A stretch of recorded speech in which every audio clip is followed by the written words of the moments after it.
Fisk unit. Fisk unit. Fisk unit.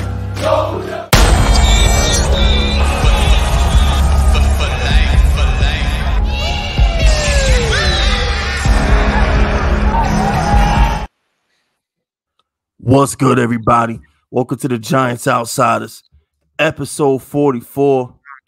We are in the building. You are now rocking with the hardest voice of sports, the muscle of the Giants community, the most, you know what? I'm the best GM in fantasy sports. I ain't even going to give you a soliloquy. I'm just the best. I'm going to cut straight to the point. And I'm rocking with Ron Effect, your favorite stepfather, the notorious RON himself, and the 60-minute man, the opposite of the best GM in fantasy football, Top Pizzle. That's me. You know, but it ain't me, Fisk. It ain't me. Telling himself a bunch of lies. Me and Fit, like everybody thinks you and I we friends, Fisk, and I thought we was too. But all day long, you've been knocking on my door, asking me to trade with you on fantasy. Because you see me, you see what I'm doing. You see me being the 60-minute man that I am, and you trying to get some of my swagger. And I need everybody to know that's listening tonight. You and I obviously ain't friends because you've been trying to fleece me all day long. It ain't even fleece Friday, and you trying to fleece my ass. How can I fleece you when I give you two starting? You don't have a starting running back, Pistol. I don't need one. I gave you two starting running backs. I don't need one. There's no such thing as a fleece when Stephon Diggs and two starting running backs is in the trade. People like Kenneth Walker and Stephon Diggs in the trade can't be a fleece. I don't care who I'm asking for. I don't care. Y'all think we've been y'all see the reason why we 8 minutes late is because we wasn't show prepping. We was sitting there arguing with each other for 8 minutes. But it doesn't matter though, because guess what? Now I got Josh Jacobs. Now I got Tony Pollard, and I got Terry McLaurin. Like it don't matter. Like I ended up even better off. So it doesn't matter. Tell your boy Tyson I got something for him this weekend.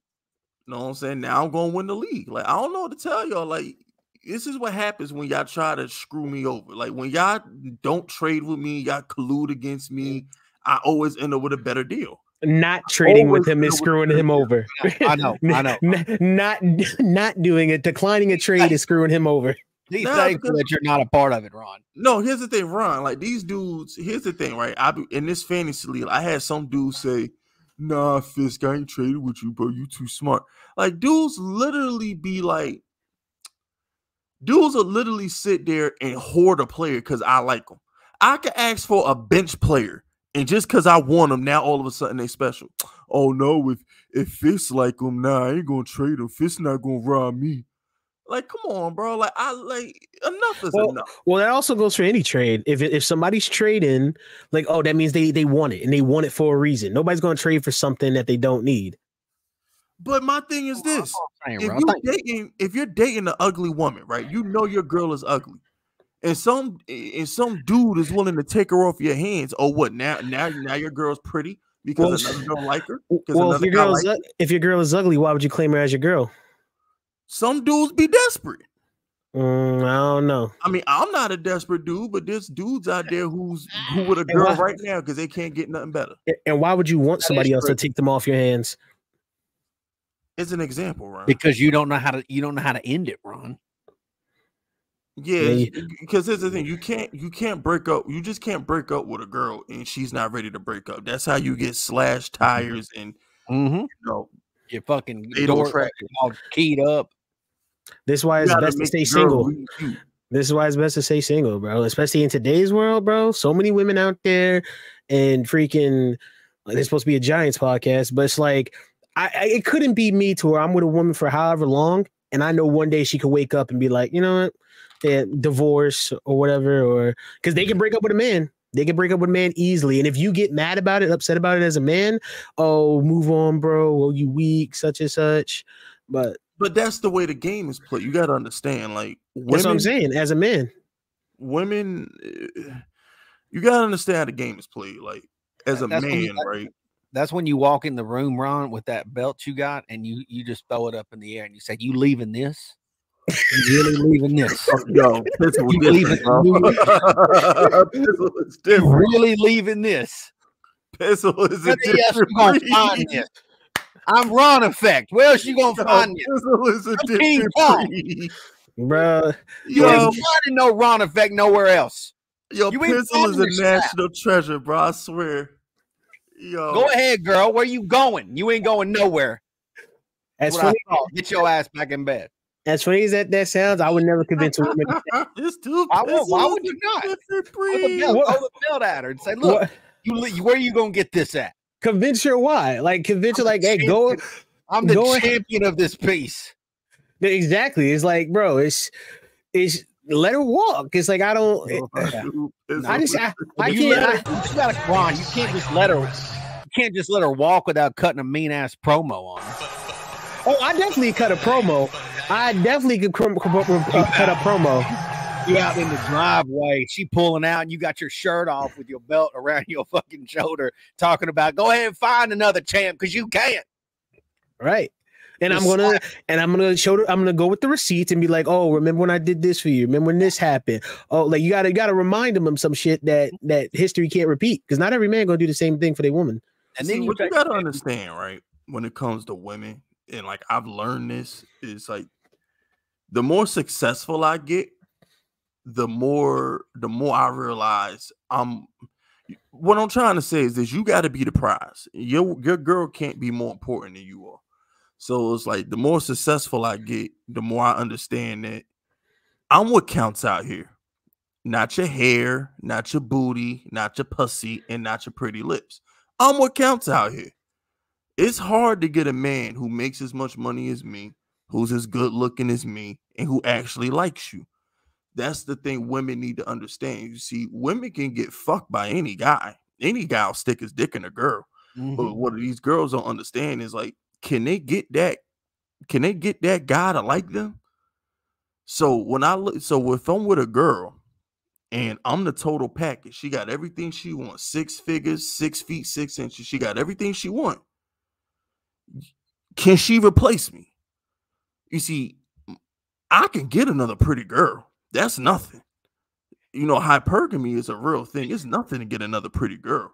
But can a pretty girl find another man of value that likes her? See, that's the thing. So it's like when you want a relationship, if you that guy, you don't have to worry about your girl just waking up one day and say, oh, I'm leaving you, because she has to replace you. Women don't leave men unless they have a replacement. That's just a fact. They'll keep a guy. They'll keep a placeholder boyfriend for as long as they need to. They're not just gonna wake up and leave you one day and without a replacement. So if your girl wake up one day and she want to leave you, Ron, that's probably because she replaced you. Right. That's what I'm saying. Because, like, bro, but you got to be irreplaceable, though. That's the thing, Ron. Can we talk about the Giants? Yeah, because I was going to say, oh, what makes a guy irreplaceable? But it is a whole different podcast. But yeah, go ahead. You know, well, I don't know. Well, Pizzle swagger that goes into it too. Like Pizzle's a fucking legend. Good luck finding somebody better than Pizzle. That dude Pizzle said, throw the belt in the air and say, "You gonna leave this?" Yeah, you gonna leave this, that, bro. I swear I'm gonna use that line, baby.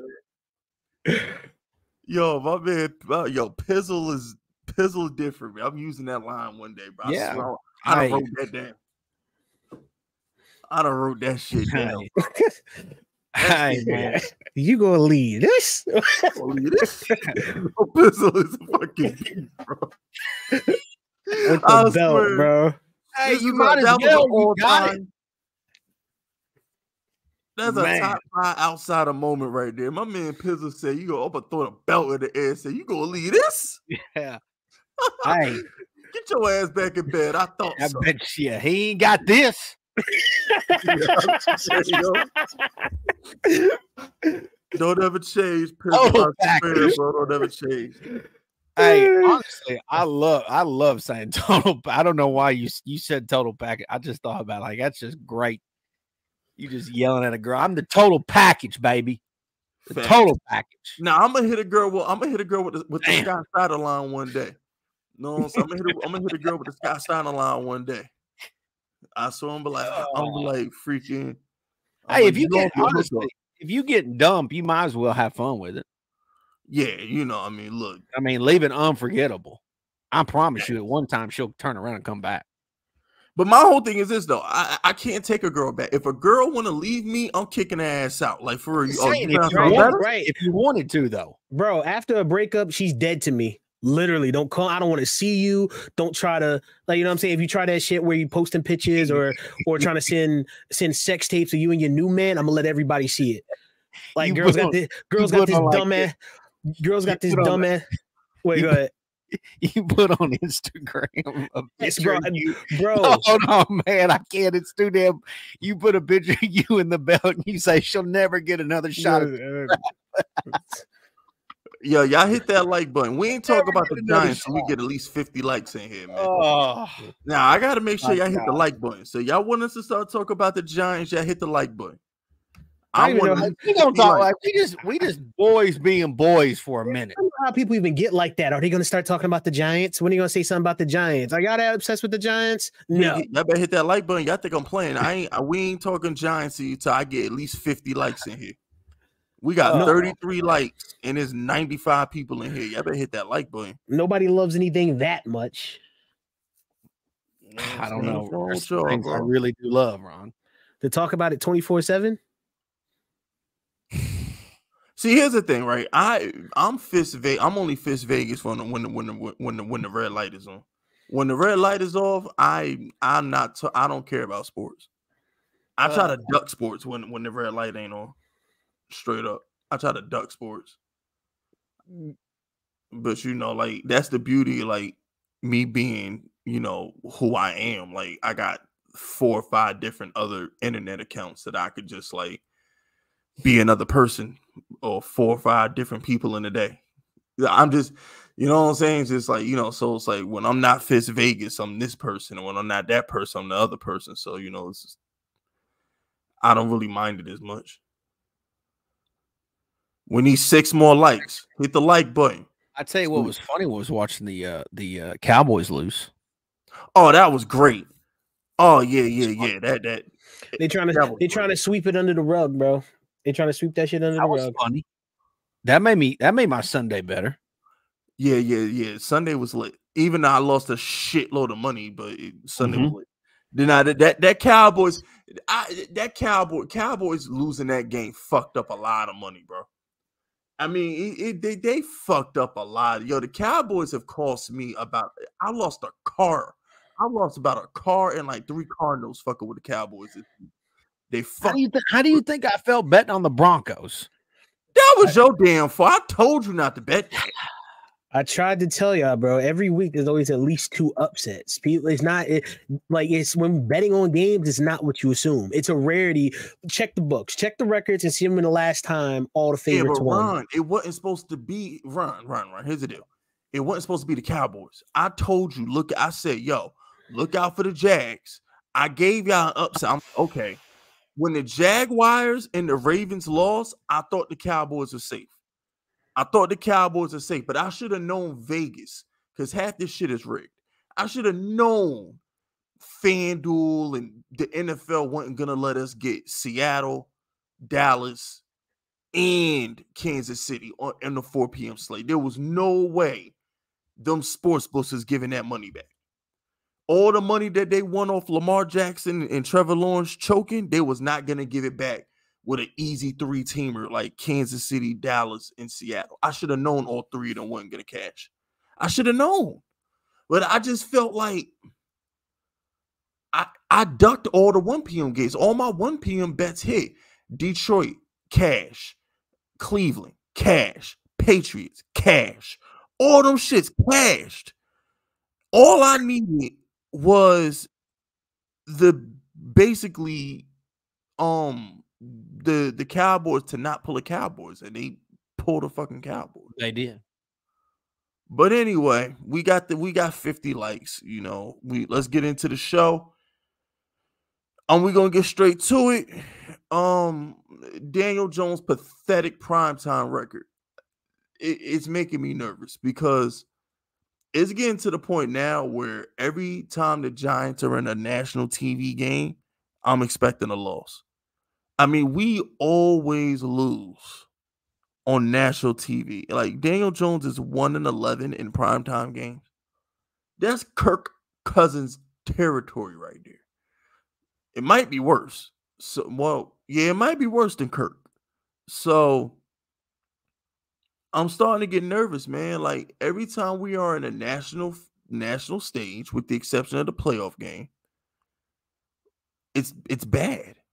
And I was really thinking about that. I'm like, we get mad at the media. We get mad at everybody for making fun of our team, right?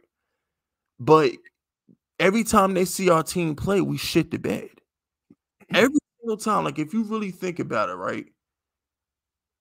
The Giants, people don't watch bad teams. So nobody's going and watching the Giants. They're going to watch the Cowboys, the Chiefs, the Eagles.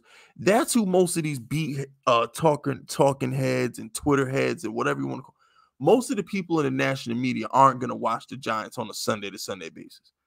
The only time they see the Giants is on Thursday, Monday night, Sunday night. That's the only time they're going to actually force themselves to watch the Giants.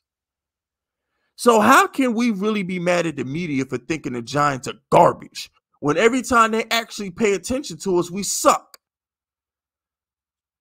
And it hit me like a bag of bricks the other day. I'm like, damn. No wonder why the media think we suck, because every time they actually watch us, we lose. I don't even know what the primetime game. Oh, yeah, the Washington. So outside of the Washington game, the Kayvon game, Danny's never won a nighttime game. Like, how y'all feel about it? Well, I'm sorry. Go ahead. No, go ahead. It was also a team thing. It's just, the quarterback gets the tag of it, because nobody's not like, Daniel got hurt, they got the backup in, and they win a prime time. So it's like, if anything, it's the Giants on prime time. But hey, man, it is what it is. It's just, is it coincidental? Who knows? But yeah, you're talking about the media. The media was talking about the Giants. But what about when they win? How does that go? They downplay it. They don't. Like, it's like, I just don't know what it is. It's just the Giants are just unlucky to where they're the team that always gets crapped on, bro. Like, no matter what, if they win, it's downplayed. If they lose, if they by a large amount or even a small amount, even preseason, like, you hear the stuff these guys say. Like, they say stuff like that don't even matter. Like, I know earlier in the season, one of the guys was a Jets fan. Like, the co-host exposed them. Like, tell everybody your favorite team. So it's like they getting enjoyment out of it. Like, for Stephen A. Smith, what team does he, like, when he was with, Skip? Every time the Cowboys lost or whatever? It's like, you know what I'm saying? It's like they get enjoyment out of it. And unfortunately, it's almost like bullying in a way. It's like, who's that team that we can always crap on every time they lose, and the audience is going to be okay with it? And that team just happens to be the Giants. Or this, and also they give like, the fluke thing. Anytime the Giants win, it's like, the Cardinals. Oh, well, you almost lost. You were down 20, such and such. The Cowboys lost outright to the Cardinals, and it's like people aren't talking about it enough, or they just letting it be. So that's just how I feel. But here's what pisses me off about it, though, Fisk. And of course, you've got the anti-Daniel Jones geeks that always run with the narrative every single time they get a hold of something. I mean, these bums, every chance they get it, they get any piece of anything that has anything to do anti-Daniel Jones, they just love to just put it out in everybody's face. Aha, I told you so. But it's funny to me that context is never, ever used when talking about Daniel Jones. No context. So if you look at the primetime games dating back to 2019, he played against a Patriots team that had who at quarterback? Tom Brady. One of probably the greatest quarterback of all time. Then they also played that same season the Cowboys. Obviously, we haven't had any success in the Cowboys in over a decade, that goes even before Daniel Jones. Then week 1, 2020, they went against the Steelers, who at that time was a pretty good team. And they actually hung pretty well with the Steelers that game. If you remember, they only lost by like 10. And then they played on top of ball that night. Or did he catch that one? I'm sure you would remember it if he did drop it. I think he caught a mean. Did he drop it? I just remember. I remember they also if he dropped. I can't. Or no, that was a Saquon game. The Pittsburgh, the Monday night game. Yeah, that was a game Saquon had like -7 yards. And he didn't. But Daniel in that primetime game against the Steelers had 279 passing yards, 2 TDs, but he had 2 INTs. So again, this was a time when Daniel was somewhat in his turnover stage in his career. And then in that same season, week 7, they had a short a week on a Thursday night at the Eagles. Situation was terrible. But they barely lost 22-21. And then that same year, the following week on Monday Night Football, they played a Bucs team that had who at quarterback? Tom Brady.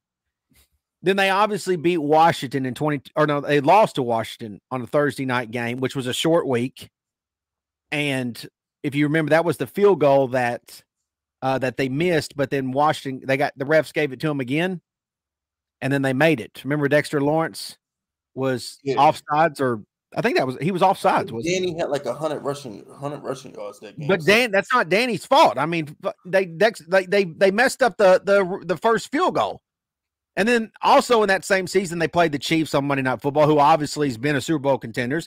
Then they played the Bucs that year in 2021, obviously with Tom Brady. The point I'm making is every single primetime game outside of the Commanders, which they've played twice, it's all really good teams. It's the Cowboys, it's the Eagles, it's the Chiefs, it's Tom Brady every single time. How come no context is being used when people bring up that record? I understand it's not good, but it's not like the team was better than the teams that they were playing. Like it's like they do this shit on purpose. They do this shit on purpose. This is what I mean with the bullying, bro. This is what upsets me about this is that you put a damn graphic of Daniel Jones, right? The geek, I don't even want to say their names, but anyways, they put a graphic of Daniel Jones, and then they put a record 1-11, and then they're like, oh, as if to say, oh, it's all Daniel Jones' fault, but they don't ever say like, oh, wait a minute, they played the Chiefs, Super Bowl contenders, they played the Bucs, Super Bowl contenders, they played the Cowboys, the Eagles, all these teams that's had our number, all these teams are better. How many of these games were the Giants even favored in to win the game? None. Probably none. Maybe against Washington. And one of the Washington losses, which we obviously beat Washington, but one of the Washington loss, it wasn't even Daniel's fault. Daniel had won the game. The defense gave it up. They screwed up the field goal too. So like this idea where you blame Daniel Jones and you use zero context, zero, is pathetic, is gross, and I can't stand how people do this. I don't even care about his primetime record. I didn't even know what his record was. That's how much I care about it until people brought it up this week. Maybe books are doing that thing that they do. There's 2 things I want to say. Maybe the books are doing the thing that they do. Oh, look at this graphic. Oh, Daniel's 1-11, such as such. Oh, fade the Giants. And what if all the bettors and shit run with that? Because the Giants are a pick 'em or a slight favorite, like 1.5 points versus the Seahawks. You know what I'm saying? So it's like that'd be a lot of money that Vegas loses if everybody puts their houses on the Seahawks based off that graphic. You know what I'm saying? Now, but again though, Ron, why is it not brought up? Why is it not brought up the fact that you played the Chiefs, you played the Bucs with Brady, you played the Patriots with Brady? Like, why is that not brought up? And then if you go back and you say, well, 2019, man, that Daniel Jones is young in his career. Like super young, and he's playing against the greatest quarterback of all time. Now, here's the deal. Let me give you some context, Pizzle. The reason why I brought it up. No, I'm not blaming you, Fisk. Oh no, I get what you're saying, but but the point I was trying to make was, I get why people think we trash. That's what I was getting at. Like for the longest time, because we watch the Giants every week, we watch them every game. That's all we really care about. Other than whoever the hell we got money on, we only care about the Giants game. Am I right or wrong? 100%. So unless we got money on you, we don't care. So we see what's going on with the Giants. But then I had to take a step back and I had to say, you know what? If the only time I watched Daniel Jones was in primetime games, I would think the Giants and him are trash too, because we've been embarrassed a lot in these primetime games, and I'm just like, it's like I get that. I get that. I understand that. That's what I was getting.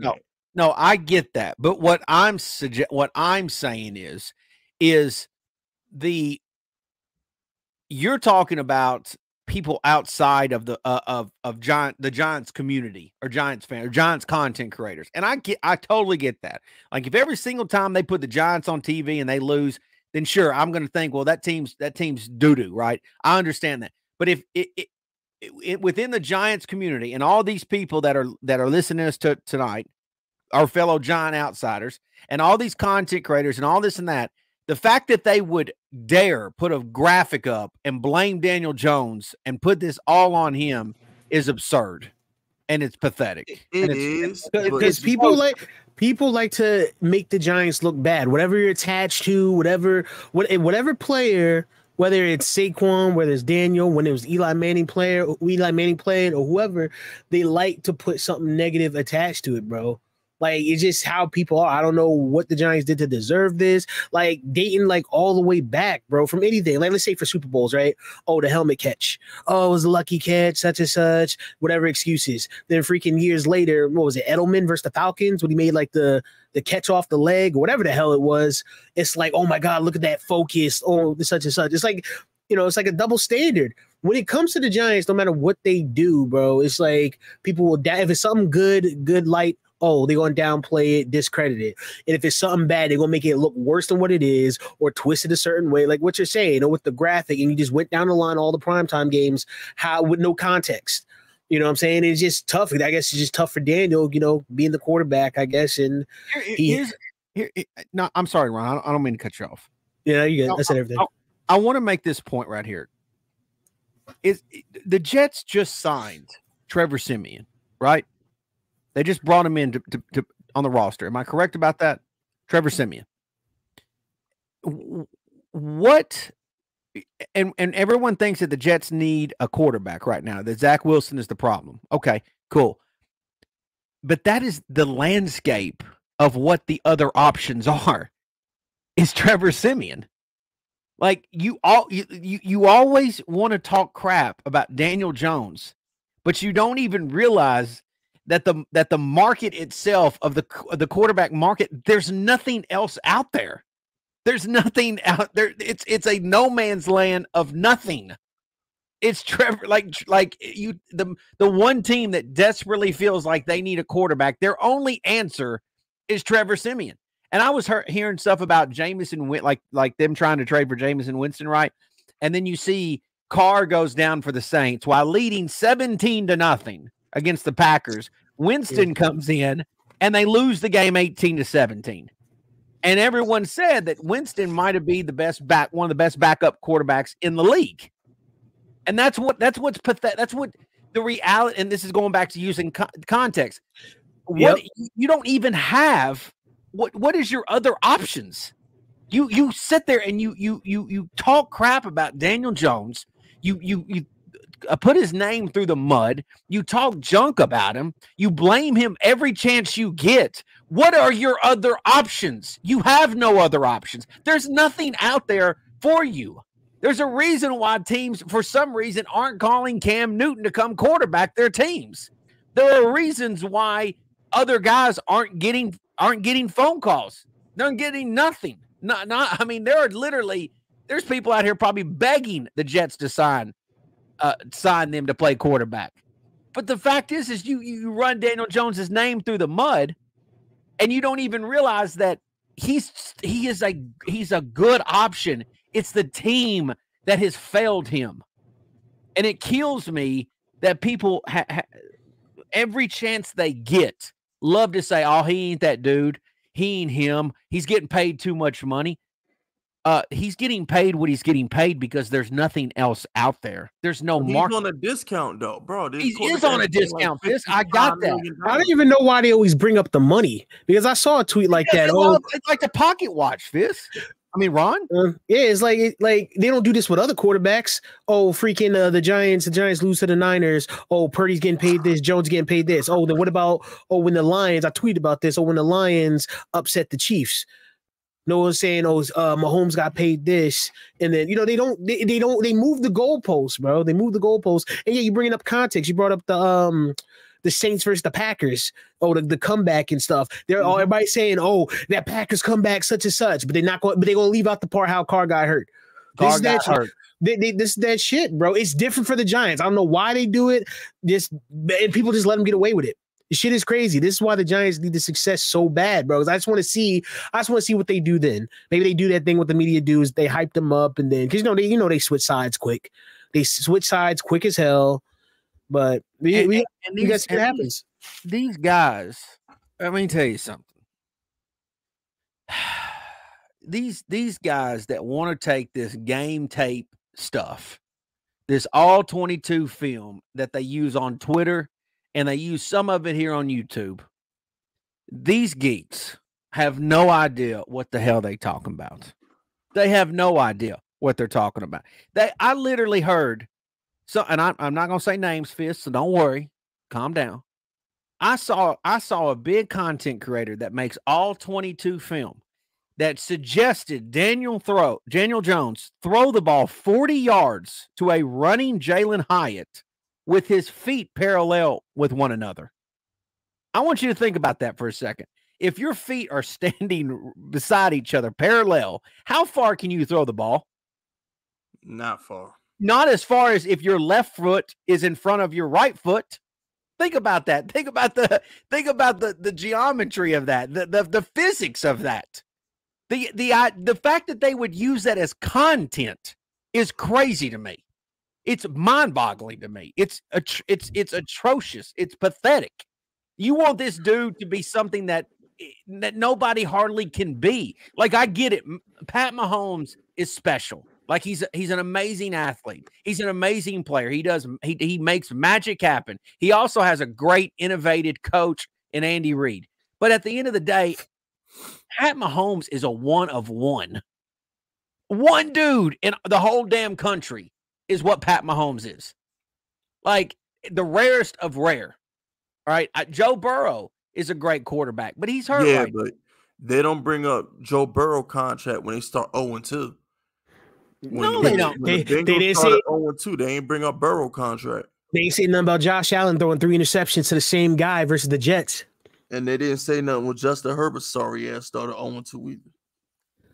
But that goes back to the fact, and again, it might be a primetime thing, Fisk, because every time he's on national television, they lose. But that's what bothers me. And again, I don't even like having to defend Daniel Jones like this because I get called a fanboy. I get called a Daniel Jones shield. I get called all these stupid names, all these geeky names.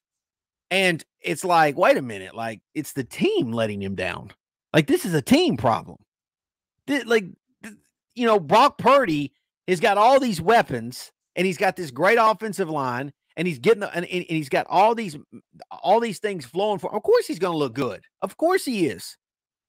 Like it doesn't surprise me. Like, again, going back to Jalen Hurts, dude has got I don't even want to be disrespectful to Jalen Hurts because he's doing his thing. But it's like that dude on Monday night had all damn day to throw the ball. All day. Yep. He's got all day, and then when it's time to bail out, he just throws it up to AJ Brown, and AJ Brown's coming down with it. And then he's got they got everything they need to produce. Everything they need. And Daniel Jones ain't got no offensive line. And granted, let's be honest, it's banged up. The offensive line's banged up. And then it would have been nice to have. We're being honest. Everybody else is not. Everybody trying to act like there's not a problem with the offensive line. That's what I'm saying, Ron. Is that I would expect fellow content creators to be reasonable and understanding. Instead, they want to be stupid. Question: wait, was the content creator a Giants content creator? Oh yeah, that's what bothers me about it, Ron. It's like if you're watching every second of every game. How the hell can you not see what I'm seeing? How can are they campaigning to get Daniel Jones out? Have they said, "Oh yeah, we need to change for Some of these cats are. I mean, because then that be the case. Then if they're campaigning for something and then they start doing videos trying to look at evidence, oh, why didn't Daniel Jones throw a 40 yards down? Oh, with his feet parallel to each other. It's like they put something out there, like it's like a cop, like a dirty cop, bro. Yeah, it's like they try to put somebody behind bars. This evidence don't even make sense, but they're gonna try to let it ride. Let's see if it holds up in court. Oh, we're gonna call it evidence, and maybe the jury might vote him guilty. And that's what the audience is. You make these videos or whoever you're talking about, because I don't know. You don't have to say them, but just from what you're telling me, they'll make this content. Daniel Jones, you ask him to do such and such, and people will run with it, bro. Like, I don't get. It must be nice to have people backing you like that, to where you could put anything out there and people will run behind it and be like, "We'll just support it because they support that content creator." But what kills me is like I'm sitting there and I'm watching the content, and then the person that's making the content says, okay, he should throw the ball right now. This is when he should throw the ball. And then I'm looking at Daniel Jones and I'm saying, wait a minute. His feet are parallel, and the target he's asking him to throw to is 40 yards down the field. These dudes on Sunday, they make a 40-yard throw look easy. Like they really, I mean, how many? I don't even know. I would love to know how many people in this chat can even throw the ball 40 yards without shoulder pads. And again, I get it that DJ is a professional athlete getting paid $40 million. He should be able to make the throw. And absolutely. But guess what? Even if his mechanics are messed up, nobody can make that throw. That's the point I'm saying, is that and then here's another thing too. I love it too when they use the game tape and he's rolling to his left side.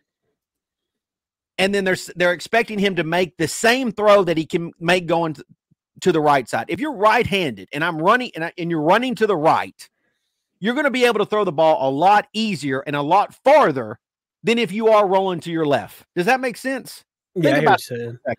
Understand the mechanics of how your body moves. And this is what kills me is like, okay, you want to make content, you want to put Daniel Jones on blast. Great. How about you actually go outside and ask yourself and actually pretend to do what you're asking him to do? And then when you realize that he also has a 300-pound man who runs 4.4 barreling down on his ass, consider that as well. Oh, that's another part that you've left the context out of the equation.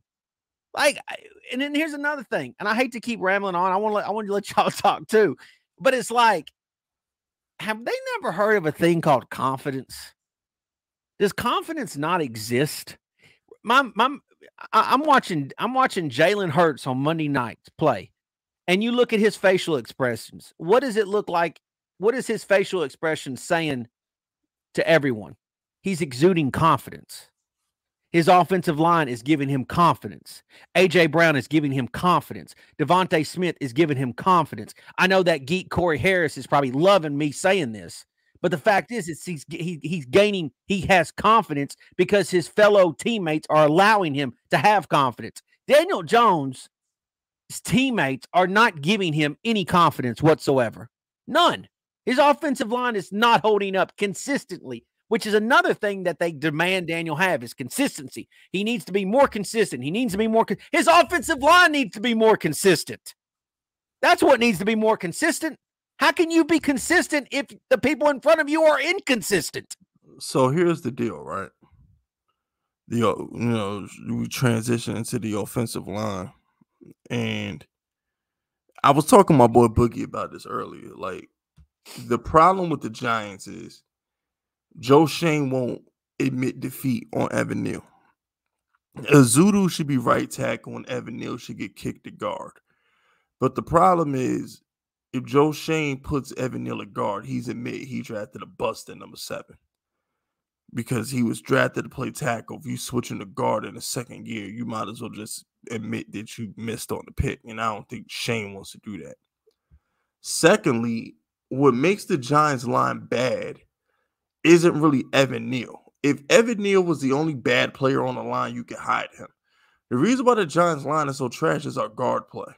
Like, it sucks when you got no guards and your right tackle is shaky, because the two most important positions on the offensive line are the center, who helps call out protections, and the left tackle who protects the blind side. We nailed the two most important positions on the offensive line. For some strange reason, we can't fill out the rest of the line. Like, it shouldn't be this hard to put together a competent line where you have a great left tackle and a great center. It shouldn't be hard to fill out the rest of the line with above average replacements. They don't got to be great. They just got to be slightly above average. And right. Joe Shane can't find that. It's mind-boggling. Well, let me ask you. It's been like this for years. Where was the on Thursday night? And maybe you guys can answer this. Where was the running game at? There was no point because Saquon was hurt, and the whole line is trash. Okay. Then that goes back to the other thing. If you have no running game, then what does the defense have to? What do they got to worry about? They just get to pin their ears back every single time and just rush the passer. That's another thing that nobody puts into the equation or even thinks about. Wait a minute, the defense doesn't even have to respect the run. They don't even have to they don't even have to slow down a millisecond. They can just go straight for the rush. That's bull. That's bull, man. That's crap that you don't have any running game whatsoever to help your quarterback. Every one of these other great quarterbacks has a running game that helps out their quarterback. And it's like crazy to me that people are like upset that if Daniel had a running game, like, oh, he needs a running game in order to be good. Every one of them do. They all do. They all got to have some form of running game. If you said, again, I know Pat Mahomes is great, but if the defense knew he was going to pass every single time, you going to tell me that they wouldn't have an advantage on that? You going to tell me they wouldn't be able to have some help in order to stop him? They got Joe Burrows out there with a bad leg. They running the ball half the time now because he got a bad calf. Like, it's crazy to me. Like, when you don't even have the ability to have a running game, and okay, you say Saquon's hurt, man. Like, I get that, but other teams can still run the ball when their star running back goes down. They still have that ability. The Giants have got to have some running game at all times, man. They got to. Right, I told you that too last week. I picked the Browns. I said Jerome Ford. He had 2 touchdowns this week. Motherfucker, he came in the game against the Steelers when Chubb got hurt. The game that Chubb got hurt against the Steelers, Ford came in and ran for 100 yards. He ran for 100 yards and he didn't play the full game. Now what is that all about? And 2 touchdowns. It's the line, bro. What's that all about? The line. I mean, that's what I'm saying. In the depth. Well, any good running back is going to be bad behind a bad offensive line. It's like it goes hand in hand. They go hand in hand. You have Bo Jackson, Barry Sanders, whoever the hell. But if the old line is not holding up their blocks or making a hole or whatever, it's like it's worthless. It all starts with them. Whether it's run blocking or pass blocking. But it's frustrating. Because I don't even really, like, deep down inside, I like Daniel, but I really don't even want to support Daniel like this. I don't want to come off like some Daniel Jones fanboy. You being fair, bro. You being fair. Remember I said it's like a court case? Oh, the cops got poor evidence. You're that juror who's just not trying to throw him in there so everybody can go home. You know what I'm saying? You're that one juror who's like, yo, this guy is innocent. If you look at this, and other, but the other people is like, oh, we want to go home. They say they got this evidence, such and such, even though they know in their hearts it don't hold up. They know that evidence don't hold up. They just want to, he's guilty, such and such. And that's what people do with this whole, it's better to just shame Danny than defend him. Is what it really is. Because they just want to see wins. They want to complain. It's like they get more joy out of complaining than actually, having hope. You know what I'm saying? It's like they want to be miserable. They want to be miserable. They want to say, oh, I told you so. He ain't that dude. And it's like, I can't even imagine. I will say this. I will, and this is because I got this little rivalry with Fisk on this. I will say that there are times I'll watch the game and I will get a little more hype when Darius Slayton makes a play. Because, I know Fisk. I know Fisk be seeing it, and I'll be like, yeah, cut him up, Slate. Cut him up. He ain't cutting nothing but fingernails. But, damn, he was quick with that. I got to give you that. But it's like, I will be biased there. But, nevertheless, I can't even imagine watching the game and just being like, yeah, that dude wearing number 8, he gonna mess up. I can't even It be like that. That's the thing. They be like, oh, watch what's going to happen now. And remember you saying context as well with the interceptions. I ain't going to bring that up too much, but how many does he have on the year? Like 4? Well, and I say, and 3 of those came from going through other players' hands. Well, yeah, and that's okay. And it's funny you say that. I haven't really seen a lot of people bring up his interceptions, but if they did, if they did, it wouldn't be no content. I'm waiting for them to do it. Yeah. They probably won't wait till later in the year. Yeah. You know how people are. They keep it in the chamber. They keep it in the chamber for later. You know what? Something I got to thinking about this today because I knew we were having this show tonight. Do you remember last season, week 1 against the Titans? Do you remember when Danny threw the pass to the end zone in the red zone and it was an INT? And then he went to the sidelines and Daboll was like chewing his ass out, and it was on camera and everything. Do you remember that? I gotta see it again. Do you remember that, Fisk? You remember Daboll? Do you remember Daboll like chewing him out, and then all these people were on Twitter being like, yeah, look, Daboll don't even like him like that. You remember that? Week 1, it was against the Titans. How y'all not remember this? Bro, I don't even be on it. I don't even be on social media like that no more. It's too many weirdos. But you know what that reminds me of? What you're saying right now? Versus the Niners, freaking I don't even know where they get these angles from, bro. Because one of the channels I'll be watching, it was Danny looking at the Niners line. Somebody trying to make a meme. Oh, Danny terrified. Look at the way he's looking at the, because he's scanning the Niners defense. I guess counting the linebackers or whatever. And they try to make it a meme. Oh, he's terrified. Look at him. Oh, I'm getting joy out of looking at Danny the way he's looking at this line. It's like they do stuff like that all the time, bro. The reason I bring up the last year thing is because he took a chance in the Titans game, threw an interception. Daboll chewed his ass out. Okay. And my thing about this is Danny went on. I think he only had maybe 5 interceptions all year long last year. Am I correct on that? Like, I think it was really low. It was like 5 INTs, if I remember. And anyways, the point being is, I believe that Daboll really emphasized, hey, we need to not turn the ball over at all. Protection at all times. But then you've got these content creators and all these know-it-alls that want him to chuck the ball down the field and be dangerous when the coach, I believe, is not even asking him to do that.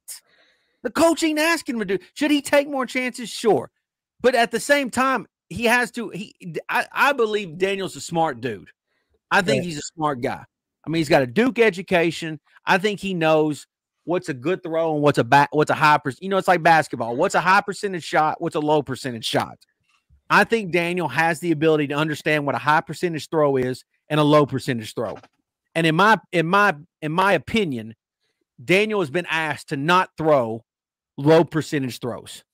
I 100% believe that. So you can put all the tape stuff you want to out there, but Daniel's not doing that because I don't think he's been asked to do that.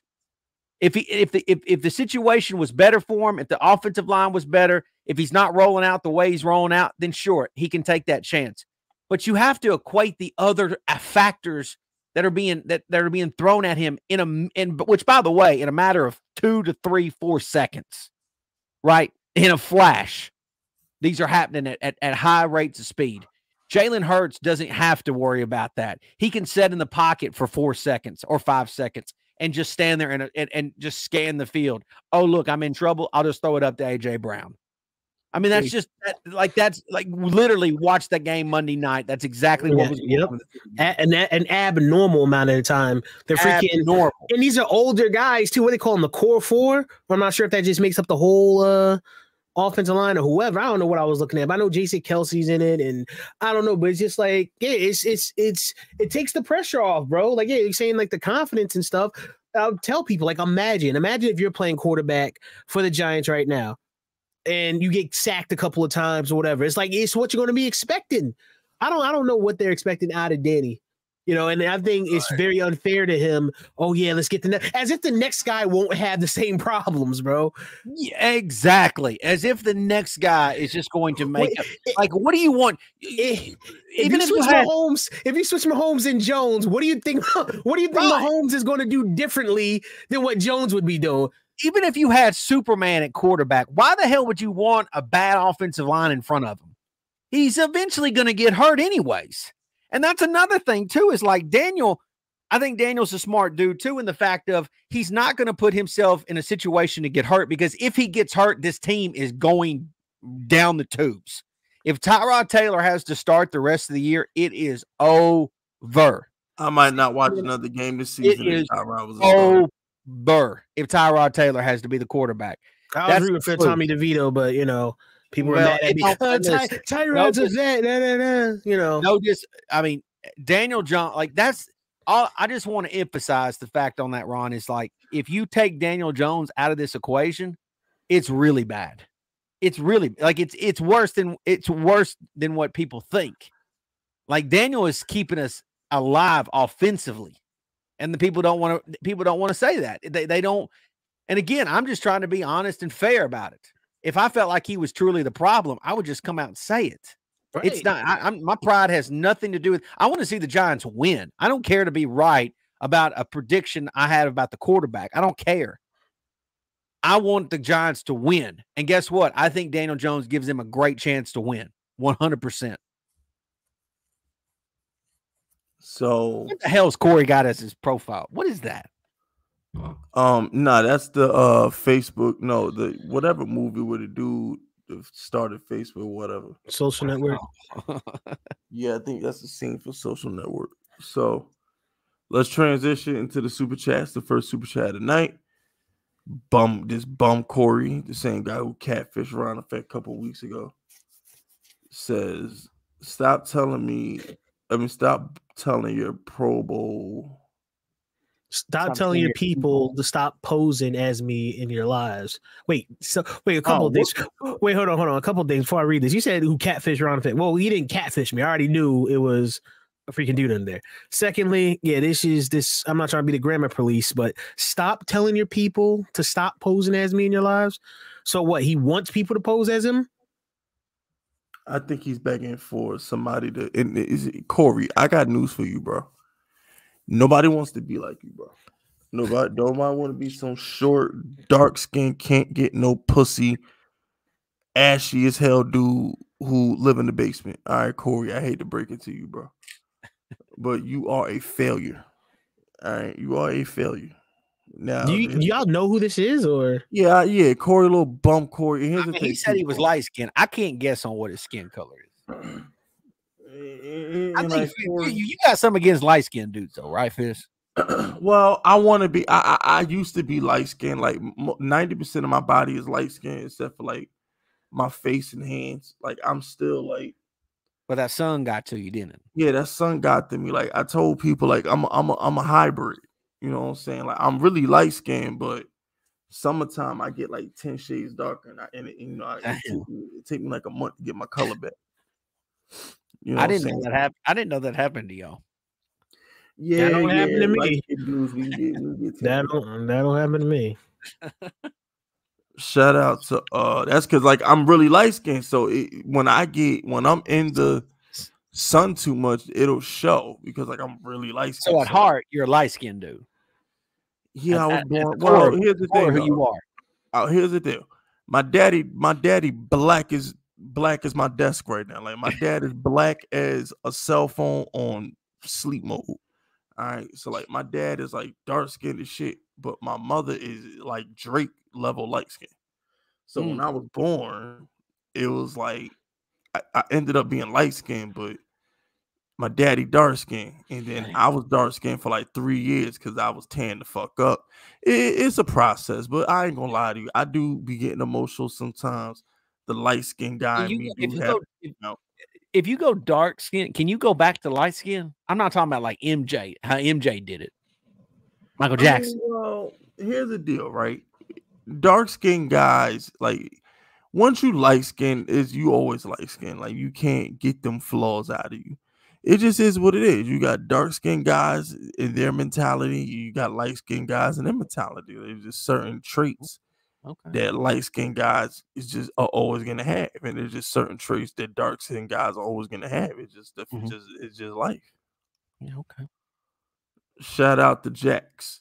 I'm learning. Yeah, we here for you. Nah, I'm learning too, apparently, because sound like a damn chameleon. Like what? You got turned light skinned, then get dark, and it's like a snake shedding its skin. It's like when throughout the year the snake a snake outgrows its skin and then it sheds. Like I'm thinking of Animal when he was talking, he's like, "Oh yeah, I was light skinned," and then I'm like, "What the?" What? But you know better than I do. Y'all better be happy I'm sleepy as fuck, or I would have broke that down. But shout out to Jax. McNabb a bum. Campbell Soup Boy. Yeah, I hate McNabb. Tell McNabb shut up. Stop speaking on Giants business. Wait a minute. What did McNabb say? He ripped Brian Dable. Said he's not. I didn't even hear what he said. What did he say? He said Brian Dable's not a quarterback whisperer. Daniel Jones is a law, and when Daniel Jones hasn't gotten better and never will. Daniel Jones is better than McNabb. That's what I said, but McNabb felt the need to open his mouth and give it a bit. They gotta stop giving these former players a mic, bro. McNabb got to be under Andy Reid, who obviously is a great coach because he obviously won in Philly and he's winning in Kansas City. So McNabb might have been a system quarterback. What a dude. His wide receiver told him to throw him the damn ball.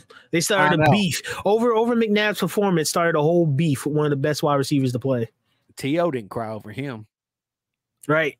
Right, bro. Romo did it so right for him. He was like, that's my quarterback. He was in heaven.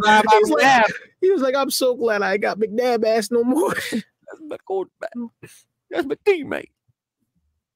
That's how bad McNabb was that Owens was brought to tears. He was always ready to cry for one of his QBs, but it wasn't him.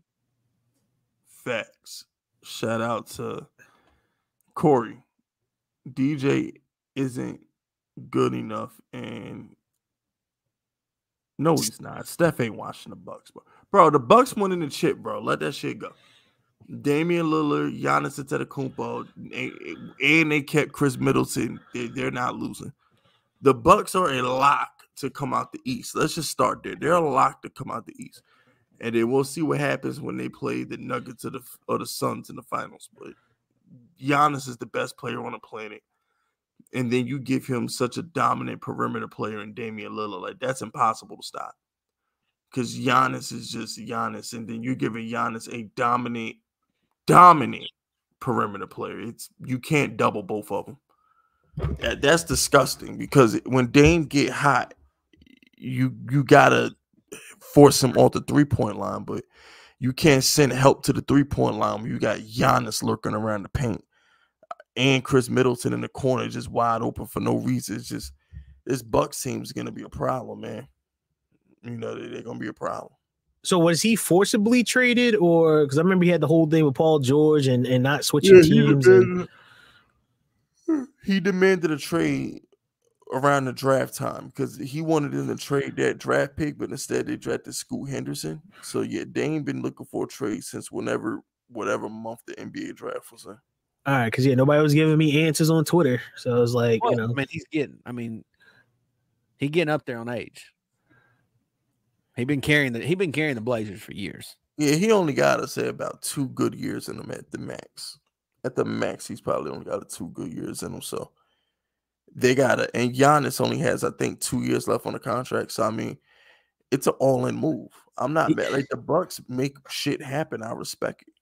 Like I respect it. They went out, got Chris Middleton, and won a chip. Now they're trying to get Drew Holiday. I mean, not Drew Holiday. Now they're trying to get Dame. So when the trade goes through, it's like, bro, like, wait a minute, is Corey an Eagles fan and a Warriors fan? Yes, he's a Warrior fan and Eagle fan. Worst. It's freaking weird, bro. Talk about weirdo. Since when? Since when? I know. Since when? Shout out to No Fluff Arizona. 49ers bet not sleep on the Cardinals. No, see, here's the difference. All right, here's the difference between the 49ers, the Giants, and the Cowboys. When the Giants fell asleep on the 49ers, when the Giants fell asleep on the Cardinals and didn't take them serious, we went down 21. When the 49ers didn't take Arizona serious, they didn't take the lead till the second half. What I'm trying to say is this. When your defense is as good as the 49ers defense, it don't matter if you don't take them serious. Like, it don't matter, bro. Like, that 49er defense is ridiculous. And they run the ball. Like, when you're a run team, it's you don't have as many letdowns. It's when you're a passing team where the chemistry could be off, the timing can be off, you can have a bad day. It's rare you have a bad day when your whole offense is bubble screens, wide receiver end of rounds, and zone read to McCaffrey. They're not doing nothing special. So they're gonna pound the Cardinals. Now, I wouldn't bet on it. I'm thinking about taking the 49ers in my Survivor though. I'm probably just gonna fade the Cardinals every week. So whoever the Cardinals plays, who I'm gonna basically put in my Survivor contest. So if you're in the Survivor contest, I will play the 49ers.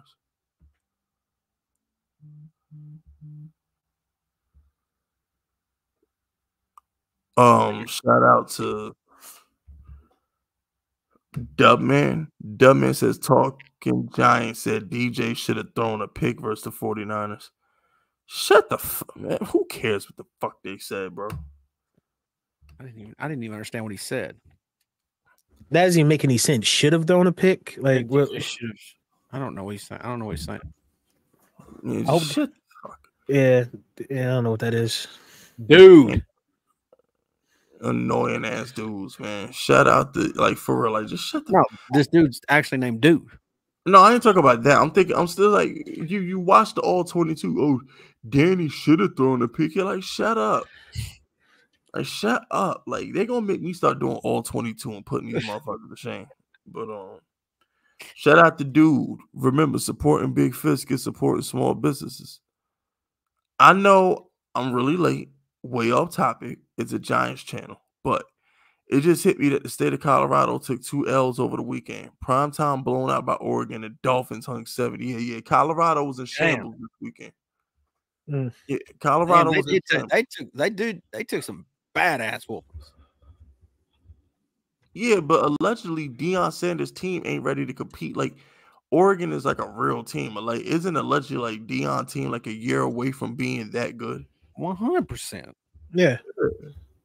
100%. Like, it's not even like people talking junk on Deion.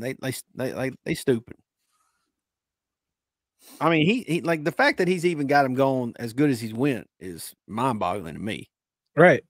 I mean, I thought Nebraska was going to take it to him that second week. I mean, the fact that he got that far with him. I mean, and who knows what happens against USC this week? Who knows? Didn't Colorado only have 3 wins total last season? Not to mention their best player didn't even play. Right. Travis Hunter, he didn't even play. So it's, you know, I don't know why. Deion to me has made college football fun. So I don't know why anybody would talk junk about Colorado. To me, it's a lot of fun to watch them. And then the Broncos, they just straight trash. I mean, my God. Dolphins. It cost me money twice, bro. My God. The Cowboys fucked me twice. Like, certain teams is just like fucking me, bro. But see, I don't think, honestly, not to change up the Super Checker, I don't think the Dolphins are really for real, though.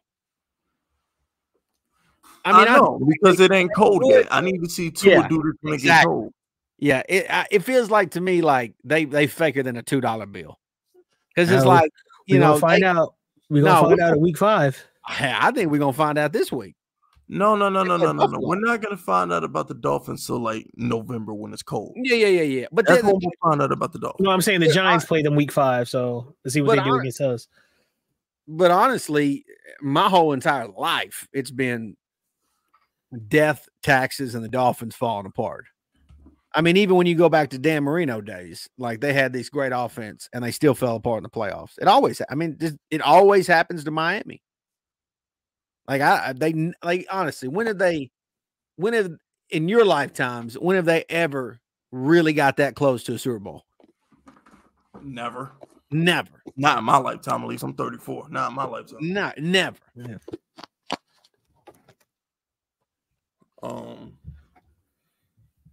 You want me to read these? Because I know that you're ain't no tired. Oh, that was the last one. Okay.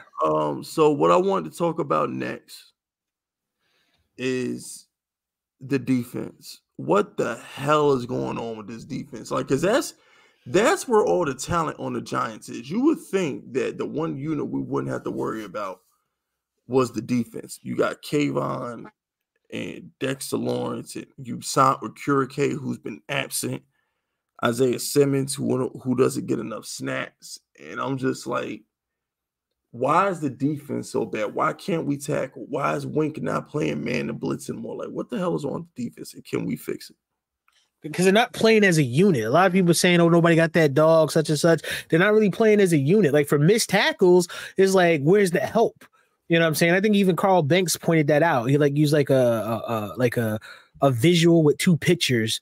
It's like, oh, a guy trying to tackle by himself. And then I think he showed like the old Giants back when he was playing with like Taylor, that like, oh, gang tackling.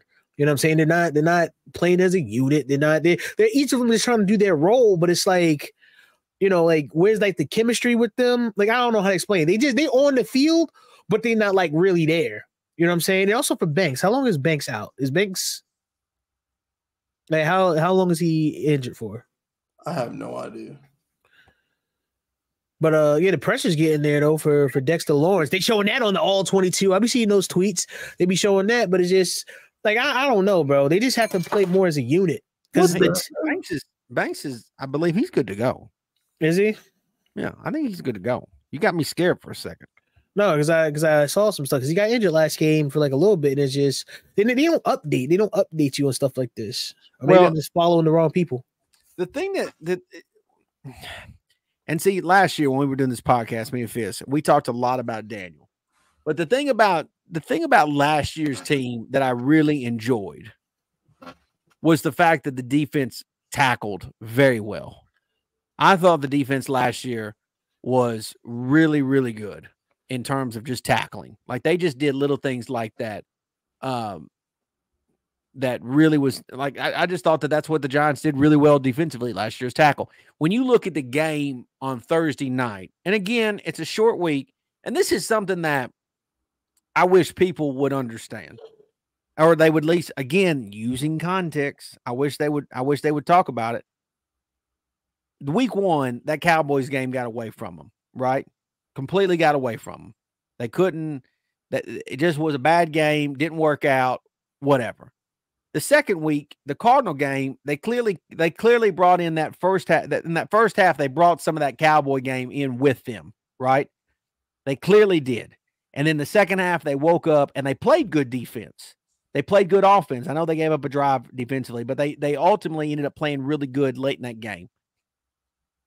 And then this game against 49ers, like, again, I'm not trying to make excuses, but it's not like the situation was all that great as is. Like, it was still a short week. They were still on the road. Like, it's still not great. To me, I'm not going to be concerned. I would be start getting concerned if their performance against Seattle is piss poor, because you've had all these days between last Thursday until, and then you're getting an extra day. You get to play on Monday. You don't get to play Sunday. You play Monday, so you get an extra day. If they have a piss poor performance on Monday, to me, I think that's time for cause for concern. But right now, I don't think it's fair to just completely throw them under the bus. But yeah, they have to. Going back to Fisk's original point, they've got to tackle better. And I'm going to say this, man. Y'all need to stop hating, because I see I've seen his name, and I saw a bunch of that stuff on Twitter. Y'all need to stop hating on Xavier McKinney. Y'all need to stop talking. I know he had a bad play. He didn't push George Kittle out. I know. I get all. Like, I understand, but that dude is in every damn play. He is there every damn time to save somebody else's ass and make a tackle. Y'all need to put some respect on Xavier McKinney's name and stop hating on that man so much. He can make mistakes just like everybody else. Like, the 49ers are a good team. You don't get to go out and just say that, oh, he ain't good because 49ers might win the Super Bowl. Is that crazy to say, Fisk? Is it crazy to say the 49ers might win the Super Bowl? I don't think it's crazy. Where'd Fisk go? Who knows? I don't. What the hell, Fisk? Fisk? Wait the hell. Fisk.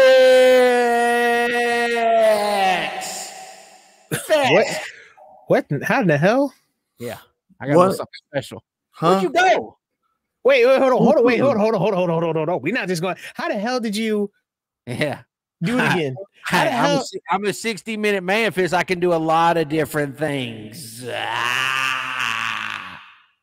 What you mean you gonna leave me? What you mean you go? I got the belt, woman. Bro, you sound like my intrusive thoughts that I have to fight. Fisk over there drooling on himself. Look, Fisk over there like, what Phil's talking about? I don't know what look. I gotta get up to go to the gym in about 4 hours, bro. Why? Why? That's what it's 9 p.m. Eastern. Why? Yeah, I know. And I gotta wake up at 2 in the morning to get to the gym at 2:30 so I can get my workout in before 5 o'clock. I like to have my workouts done before 5. And then I gotta, put work in from about 5 to 7. And then I gotta put some more work in. I don't know. My schedule is complicated. But I'm gonna get some energy drinks, though. I've been fighting the urge to get some energy drinks, but I'm doing too much lately. I'm like running out of fucking fumes right now. I'm gonna have to get some coffee or something. You sound like one of them anti-Daniel Jones geeks. Nah, never that. Never that. I just got to get me some good old-fashioned coffee, something like that. Get some caffeine in me. Get some shit in me that I can't pronounce to get the blood flowing, and we good. We good. Need more blood flow. A bump of cocaine? Nah, I ain't going that far. I call it booger sugar. That snow. That white girl. What did I miss, though? I couldn't have been sleep long because we're only an hour and 11 in. No, you didn't miss nothing, Fist. You drilled on yourself just a little bit. All right, because I'm about to say, did I miss anything? But let me ask you. Is the Kayvon hate warranted? It depends on how you look at things. Because we're in a New York market. Yes, because New Yorkers have no patience. But all right, look, I'm gonna keep it all the way funky with you. Kayvon has to do better. I'm being nice to Kayvon because he's my favorite player on the defense. But at some point, bro, and I'm starting to get there with Daniel Jones too. At some point, just get it done. Go out there and make a damn play. Well, where's the guy on defense? Where's the guy on defense? Well, Kayvon had a sack last game. Does that mean anything? Where's the guy on defense that creates the turnover? That's what I want to know. We don't have it. Like, here's the problem, right? You can't create turnovers if you're not applying pressure to the quarterback. So I'm gonna need Kayvon to be dominant, get to the quarterback, wreck the game plan like Myles Garrett wrecks a game plan. Micah Parsons normally wrecks a game plan. Like at some point, Kayvon, bro, you're gonna get 28 to 32 chances a week to rush the quarterback. Get it done, bro. Make a play. Like he was so good his rookie season. He was so unblockable in about 4 games as a rookie. So we see the talent is in him, but he has to bring it out on a consistent basis. What separates good from great and successful from failure is consistency. But in fairness, though, to Kayvon, there's 2 guys in Zadarius Smith, who is with the Browns now, and Matthew Judon, who's with the Patriots now, who've been good players that once were in Wink's defense and didn't really perform when they were with the Ravens. Well, actually, at other places. Well, no, I disagree because Judon only got that money because he played well in Wink's system. Belichick don't pay nobody, but he paid him. But I'd have to look at that. I'd have to look a little deeper there. But it seems like Judon has made more plays in terms of like sack numbers. Judon is better than Kayvon. That's why. I mean, better than Kayvon. I don't know if I would even combat that, but I'm just saying that there are evidence of 2 players that have went on to still have good careers outside of Martindale's system. Yeah, but it's not like it's the same position. Here's the thing. What I'm trying to say is this. Either when you're great, you find ways to wreck a game plan no matter what the game plan is. Like at some point, Kayvon, go hit somebody, force a fumble if they're running the ball. Set the edge. Why are we so trash against the run? Go out there, set the edge, Kayvon. If I was the Giants, right? I would literally not the Giants. If I'm Kayvon Thibodeau, bro, I'm probably you're a defense. He's a defensive end, bro. Like he should well, he's an edge rusher. He's a linebacker / defensive end. Leave his ass at linebacker. What I'm trying to say is this. What were you getting ready to say, Fisk? I don't know. What were you suggesting? What was it's all right not to know. I was about to say something about. I just want to hear what was you gonna say. It's all right not to know, Fisk. About candles. I forgot. I was about to say something about candles. I forgot what I was gonna say. What the hell? In my mind, I was about to use an analogy that involved burning candles. But when I'm half asleep, I be forgetting shit. But nah, I was dreaming about something with some fucking candles. Like I was talking, but I was dreaming and talking at the same time. And I was supposed to say something about candles. Kayvon and candles. What the hell was I going to say? Now I'm curious. What the fuck? Is his birthday? Is his birthday coming up or something? What the? I wish I had the soundboard. Oh no, it's supposed to be Kayvon and candles and rushing the passer. I forgot what the hell it was supposed to. But anyway, look, what I'm trying to do is this. And Kayvon needs to take the next step and dominate at all times. Period. Like at some point, bro, you're a defensive player. When you're a defensive player, you should be able to make an impact on a game, no matter what the play call is. If it's a run play, pass play, it doesn't matter. Like we should notice Kayvon all times. Am I wrong? Is that at all times? Ask him kind of a all lot. Times. Like we should be like, yo, there go number 5. He only played on one side of the field. No, but that's what I'm saying. Okay, so name another player in the NFL that you would want him to play like. Bro, he's the 5th overall fucking pick, Ron. He needs to play better than Micah Parsons. But where like TJ Watt? He's the 5th overall pick. That don't mean nothing. It don't matter about where you get drafted. No, that shit matters. It definitely don't work like that. Pick. It definitely don't work like that. Aiden Hutchinson makes plays every week, Ron. I'm comparing him to Aiden Hutchinson, Trevin Walker. No, Kayvon was the 5th overall pick in the draft. I expect him to play good. It's the same thing with Evan Neal. Evan Neal get a 7th overall pick. Do something. You 6'7". Figure it out. Like, no. And all right, so I do this video every week, right? Y'all got me. I'm hyped for like y'all got me for like a good 7 minutes before I fall back asleep. So while I got my energy, let me get this off my chest. I'm so sick and tired of people bitching about me putting out these wide receiver videos every week. Shut the fuck up. All right. Let me tell you something about being a boss and managing shit. Problems don't go away. You solve problems. They don't magically disappear. So all you fucking idiots who come into my fucking comment section and bitch about the offensive line, shut the fuck up. We put 2 top 10 picks on that line, a 2nd round pick, and we spent money on Glowinski. At some point, the offensive line just needs to fucking do their job. We need to put effort into the secondary. We need to put effort into stopping the run, which we can't do. We need to put effort into getting a wide receiver room. At some point, we need to stop allocating assets to the offensive line and fix the other problems on the damn team. We have a wide receiver issue. Nobody gets open. We have an issue stopping the run. Everybody does it on us. I'm so sick and tired of people saying, no, we need to put more effort in the offensive line. We need to fix the offensive line. We've been trying to fix the offensive line for a decade. Fuck it. I watched Joe Burrow go to a Super Bowl with a shitty offensive line. At some point, Daniel Jones took $40 million. Have him figure it out. Let Daniel Jones get hit every fucking play. I don't give a shit. He's getting paid $40 million. I don't give a fuck what happens to him on that football field. Go make a play.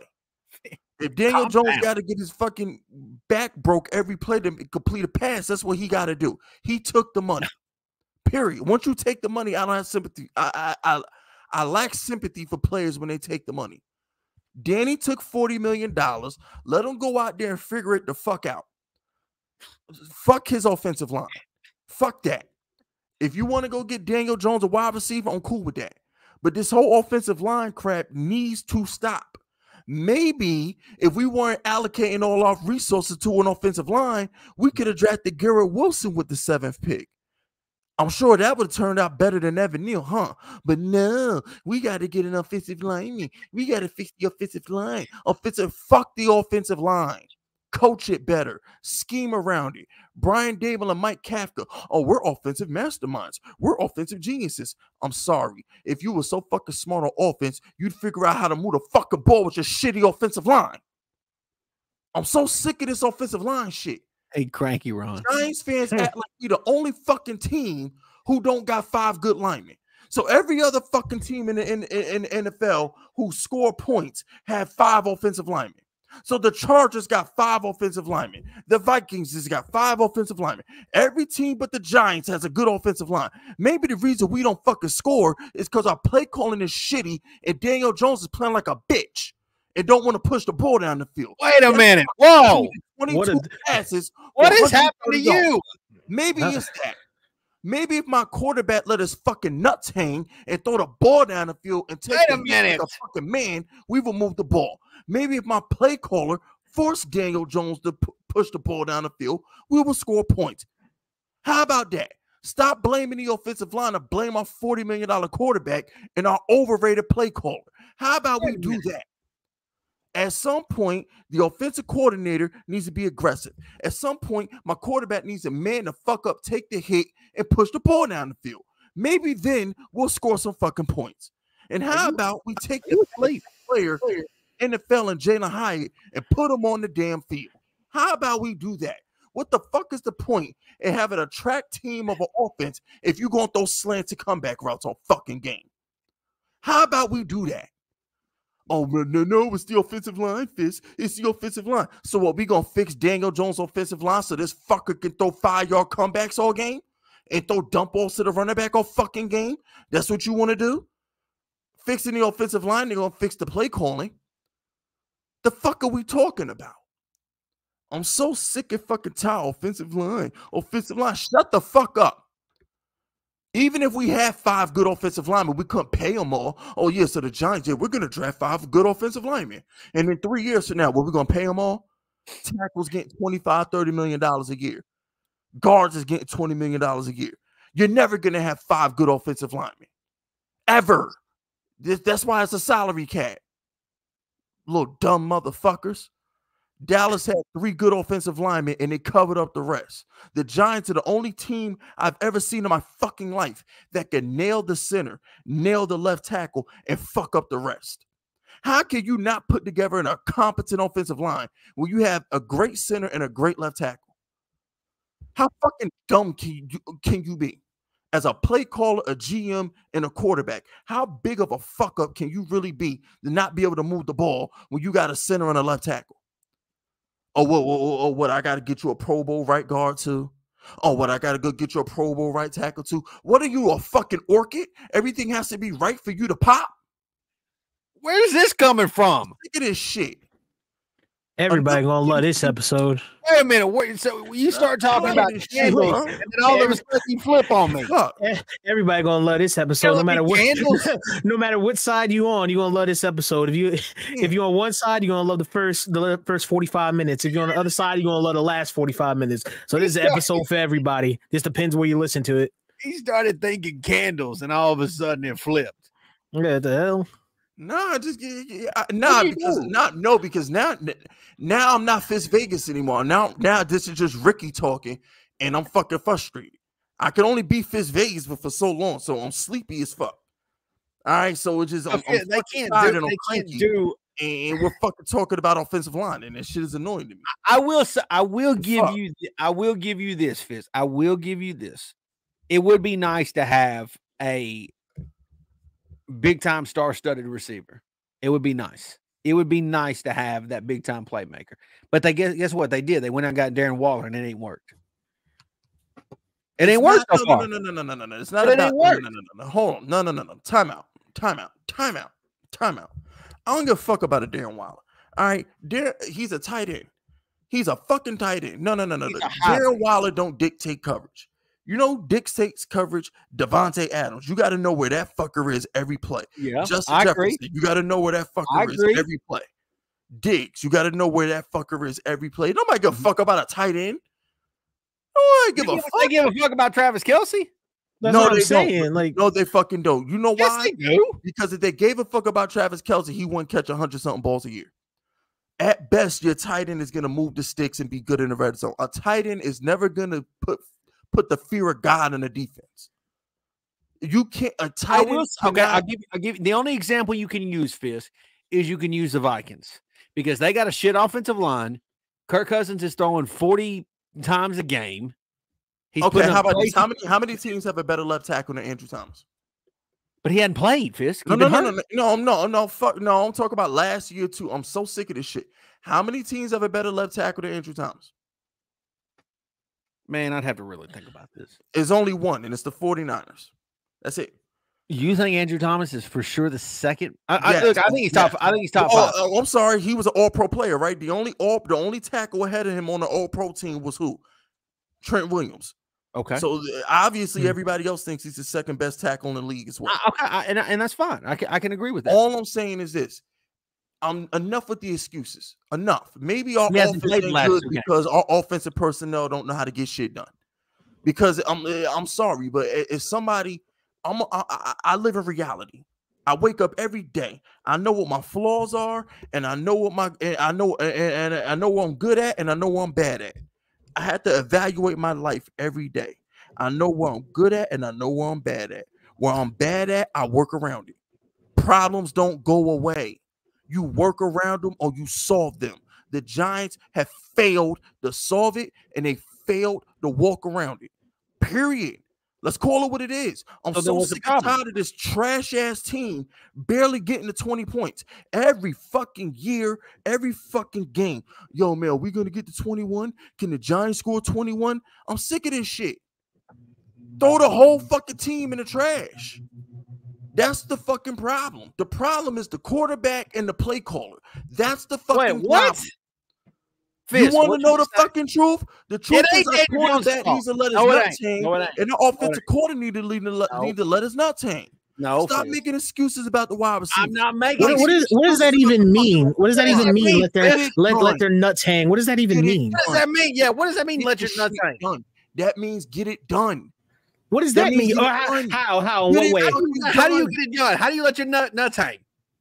That's what it's called. Letting your nuts hang. Getting it done. You figure it out. Fisk is just tired, everybody. No. Everybody, shit out, bro. I'm so sick and fucking tired. If it ain't your wide receiver, you just said it. I said Fisk is again sick and tired. Done. There's no excuses in life. I'm not allowed to make excuses in fucking life. I gotta figure shit out. When I don't have money and I got people to pay, I gotta pay my staff. I gotta get the fucking money.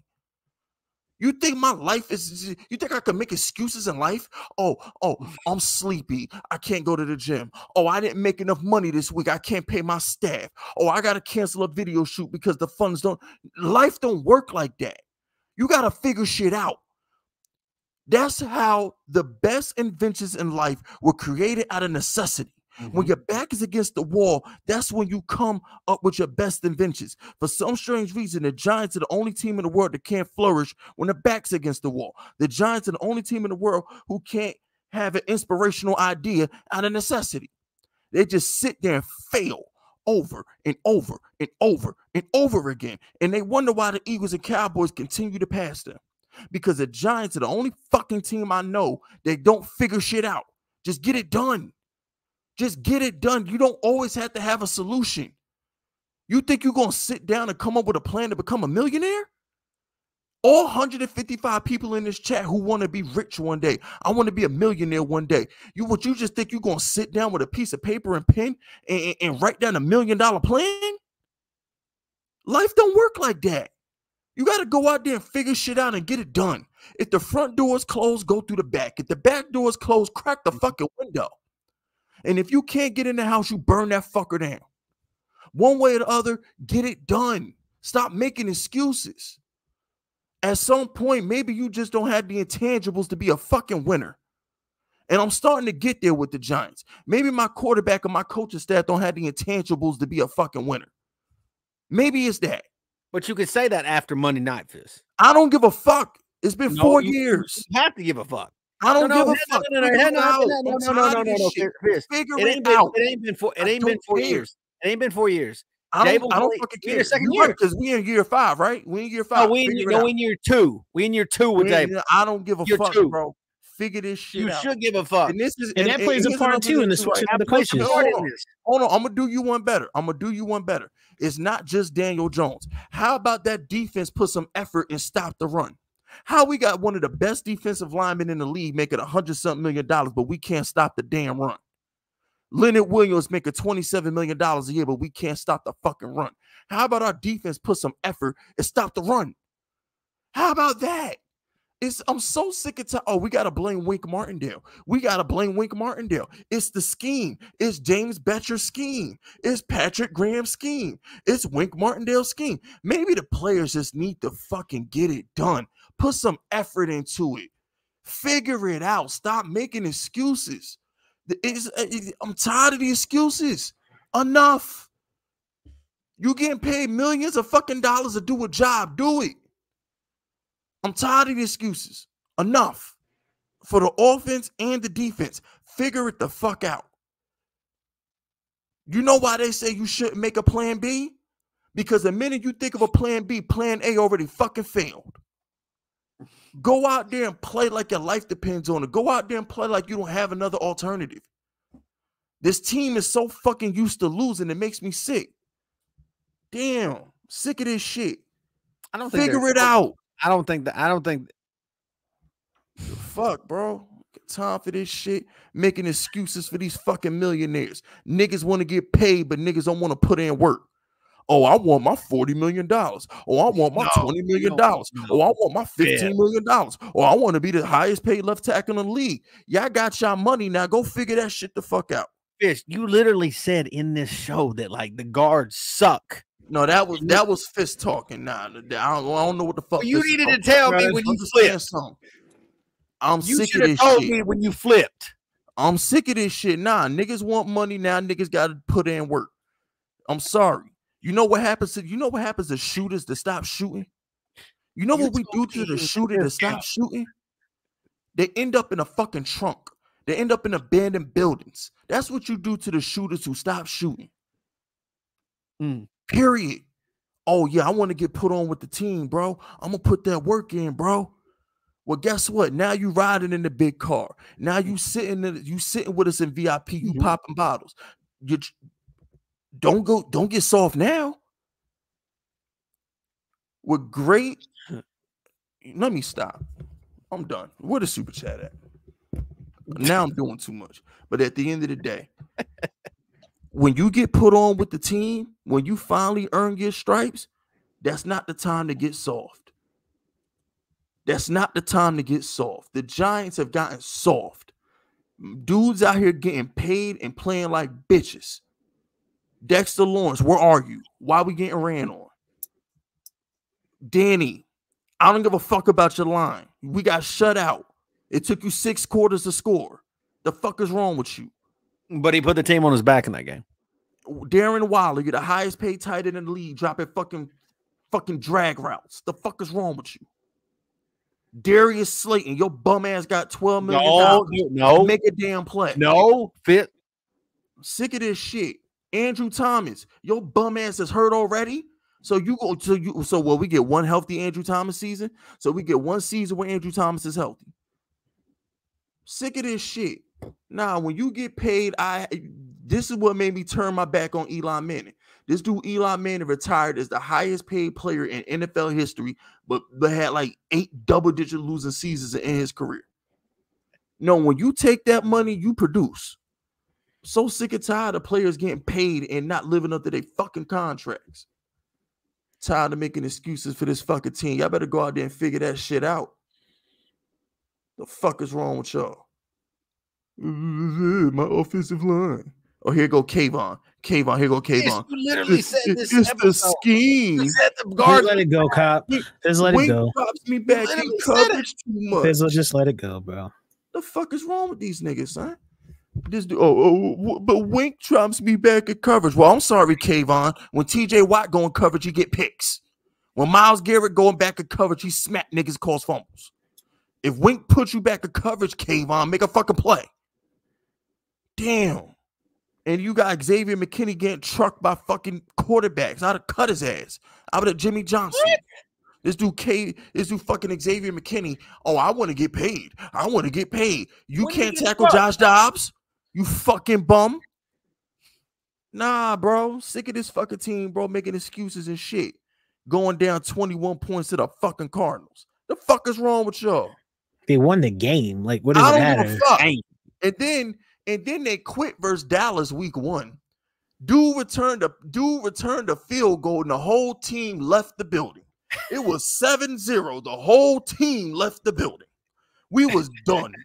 They returned that field goal. The whole team quit. Am I lying? Chat. Am I lying, chat? Chat. Am I lying? They went back. Returned that field goal. The whole team quit. Sick of this shit, bro. Nah, man. I watched Tom. You see, it's the same thing I said about the Cowboys, right? It's the same thing I said about the Cowboys. I said the Cowboys will never prosper because they have a loser mentality. The Giants have a prosperity issue. The Giants have a prosperity issue. The Giants have been pathetic for so long, they don't know how to be winners.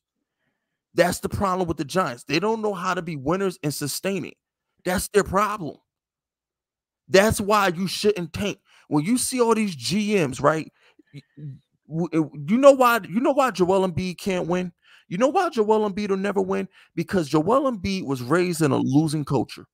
Joel Embiid, during the process when they were tanking, Joel Embiid was taught that it's okay to be a fucking loser. That's what he was taught.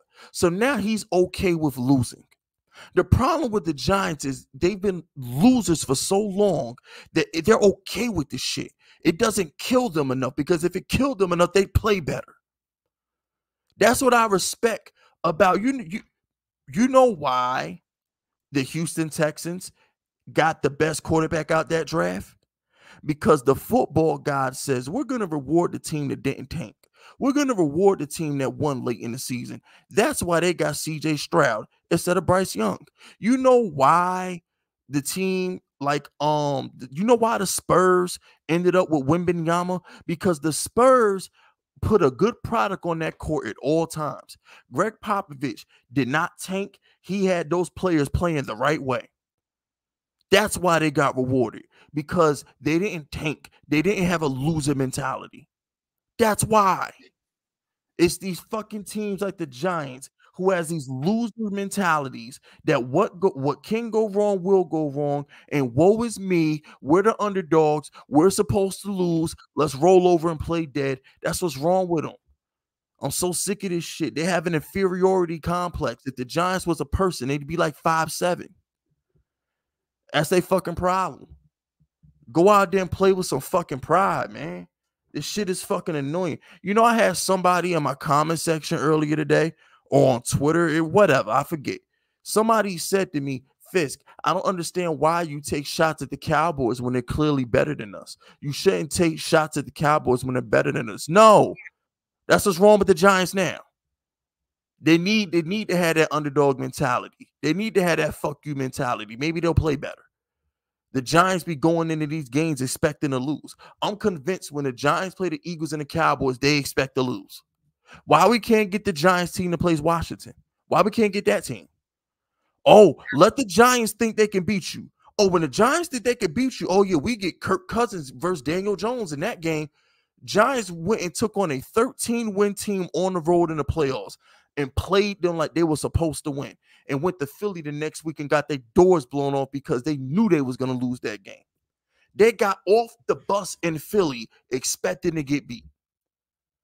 I'm gonna need the Giants to have the same energy they have when they play the Houston Texans, or they play the Indianapolis Colts, or they play the Minnesota Vikings, or they play Washington.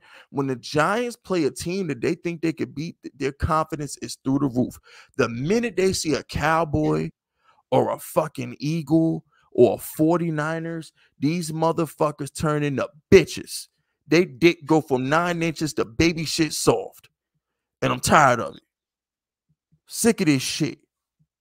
Every fucking year, it's the same shit. It's the same fucking shit. Get it done. Get it done. If I was John Mara, I'd have threw this whole fucking team in the trash. But I'd have threw the whole fucking team in the trash, bro. And then do what next? Get some dogs. How? Get some fucking dogs. How? I'm sorry. Ain't that why the scouting department get paid millions of dollars, Ron? Ain't that why my GM get like $5 million a year, Ron? So throw it in the trash and then let other people figure it out? You're damn right. That's what they get paid to do, Ron. That's why Joe Shane gets paid millions of dollars a year. That's why the head scout gets paid millions of dollars a year. Go figure that shit out. So it's the scouts and them fault? It's everybody's fucking fault because y'all putting this bullshit on the fucking field. It's everybody's fault. All of them? I will say this, Ron. He does have a point about when we play good teams, they don't have the confidence to beat those teams. I agree with Fisk. I think he's talking fucking crazy a little bit. I don't understand the whole 360, bro. If somebody were to listen to this podcast from front to back, if somebody he said candles and it all flipped. It's like it came out of the damn casket like the Undertaker. The stream been up an hour and 40 minutes. So if somebody listened to 80 minutes. Listen to 80 minutes of this podcast, and then they went to go like take a piss break. They went to the store or whatever and came back and listened to it. They would have thought they was on a different podcast, on a different episode. They would have thought they was on a different episode. They would have thought that thing skipped to another. This motherfucker went to sleep and reincarnated into something. Yeah, else. Bro. Like what? Like it's going to look crazy. It's going to look crazy on the. But hey, go on. I told y'all, bro, I can only be Fisk Vegas, but for so long, bro, I'm sleeping. Fisk is right though about the confidence thing. When we play Washington, and granted, I don't think they're as good as us, but that when we play them, we have confidence. We beat them. When we play the 49ers, when we play the Eagles, when we play the Cowboys, we ain't got no confidence. We ain't got that dog. I'll give Fisk that on. And I don't know why he's talking shit about Danny, but I'm talking about the whole team. He literally went through everybody as if nobody like Dexter. Dexter's not showing up. I told you they have to do it as a group. James Conner didn't run that ball on us. Tony Pollard wasn't running that ball on us. So Dexter wasn't making no tackles. So Dexter wasn't making no tackles. Not enough. He wasn't doing his fucking job. He's supposed to make it. He's supposed to make sure they don't get to the second level. He's supposed to make it easy for that bummer Curricane and fucking Isaiah Simmons. And another thing, this fucking bum, I ain't even heard of Curricane name yet. And where the fuck is Isaiah Simmons? Why is Micah McFadden our best linebacker? Why the fuck we didn't need to trade for Isaiah Simmons and sign fucking Bobby Curricane if Micah McFadden was in? We got Isaiah Simmons for nothing. We got it literally for nothing. And this bum Ojulari, can we just cut him? Can we trim the fat? Can we trade Ojulari for a 6th pick? Can we get a 6th rounder for Ojulari? Get this bum off the fucking team, bro. I'm sick and tired of waiting for Ojulari bum ass to get healthy. Put Isaiah Simmons over there, bro. Well, he said he would throw away the whole team, so I just throw away everybody, right? If I could, I would. And then I would. But we just have everybody else figure it out. We week 4. We stuck with him now.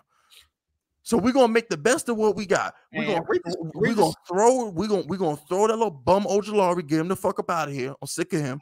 Put Isaiah Simmons on his spot. Kayvon. We're not gonna throw away Isaiah Simmons either. Not gonna throw him away. Nah, because we got to put him in Ojulari's spot. I thought we were gonna throw away the whole team. Yeah. Oh yeah. January 1st, we throwing away the whole fucking team. You damn right. But as of right now, we stuck with the fucking team. January 1st, we throw the whole motherfucking team away. But as of right now, we stuck with what we got. So read the super. Once again, Ron, it's called getting shit done.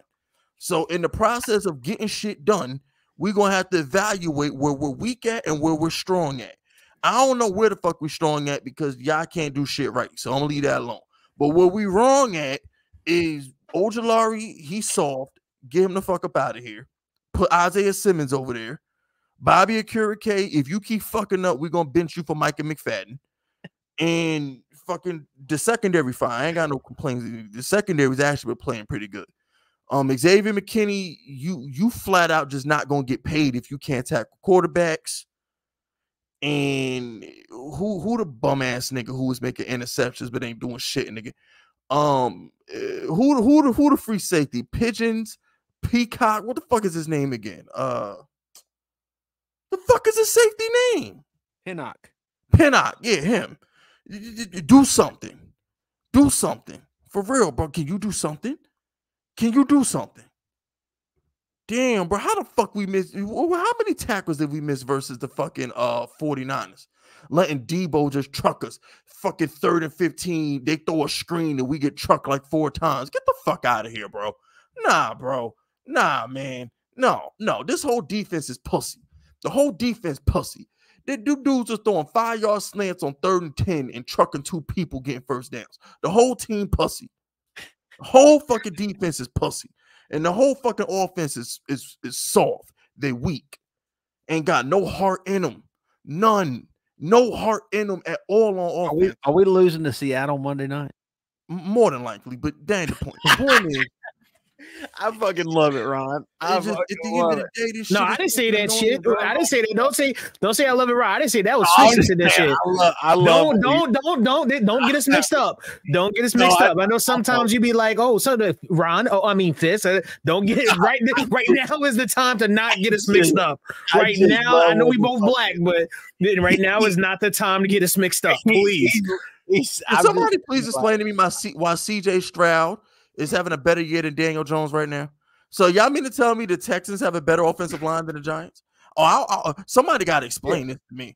Do the Texans have a better offensive line than the Giants? Well, how do we even compare? The Cowboys and the fucking 49ers. I want to know. Do the Texans have better receivers than the Giants? Don't let me find out Tank Dell and Nico Collins is better than fucking Paris Campbell and Slayton and fucking Jalen. Let me find out, bro. So what? We got to go get Tank Dell and Nico Collins and move the ball? No. That's what y'all telling me? So CJ Stroud can move the ball with the randoms out there, but Daniel Jones, we struggling with the highest paid tight end in the league and second highest paid left tackle in the league. We struggling, right? Saquon Barkley. Let's see what happens Monday night. Wait, no. Wait, hold on. Go keep Saquon Barkley. Go ahead. I'm just loving how I see other teams in the league just do shit, but then when it comes to the Giants, it's like we discovered fire when we complete a 20-yard ball, bro. It's like this shit. We make offense look like fucking calculus out there. It's like we're trying to solving a Rubik's Cube every time we go on offense. I'm trying to understand this shit. And what about Barkley? Mr. Pick Six. Oh, Mr. Pick Six. Half Daniel Jones interceptions that came off Saquon's hands. He can't catch a fucking cold. I mean, what the fuck? What we really talking about? I'm just saying, we're going through the whole team. I'm just saying, might as well all talk about everybody. This dude Saquon Barkley want Christian McCaffrey money, but can't catch like Christian McCaffrey. Make that make sense. Oh, yeah, I want $15 million, but I'm going to drop this fucking ball and it's going to go for a pick six once a week. The fuck out of here, bro. Ain't got time. Oh, I want $15 million, but I'm going to get injured. Week 2, I'm going to go ahead and get injured in week 2 of the season, but I want my money. Fuck is wrong with this nigga? Unbelievable. And Jalen Hyatt, stop dropping shit.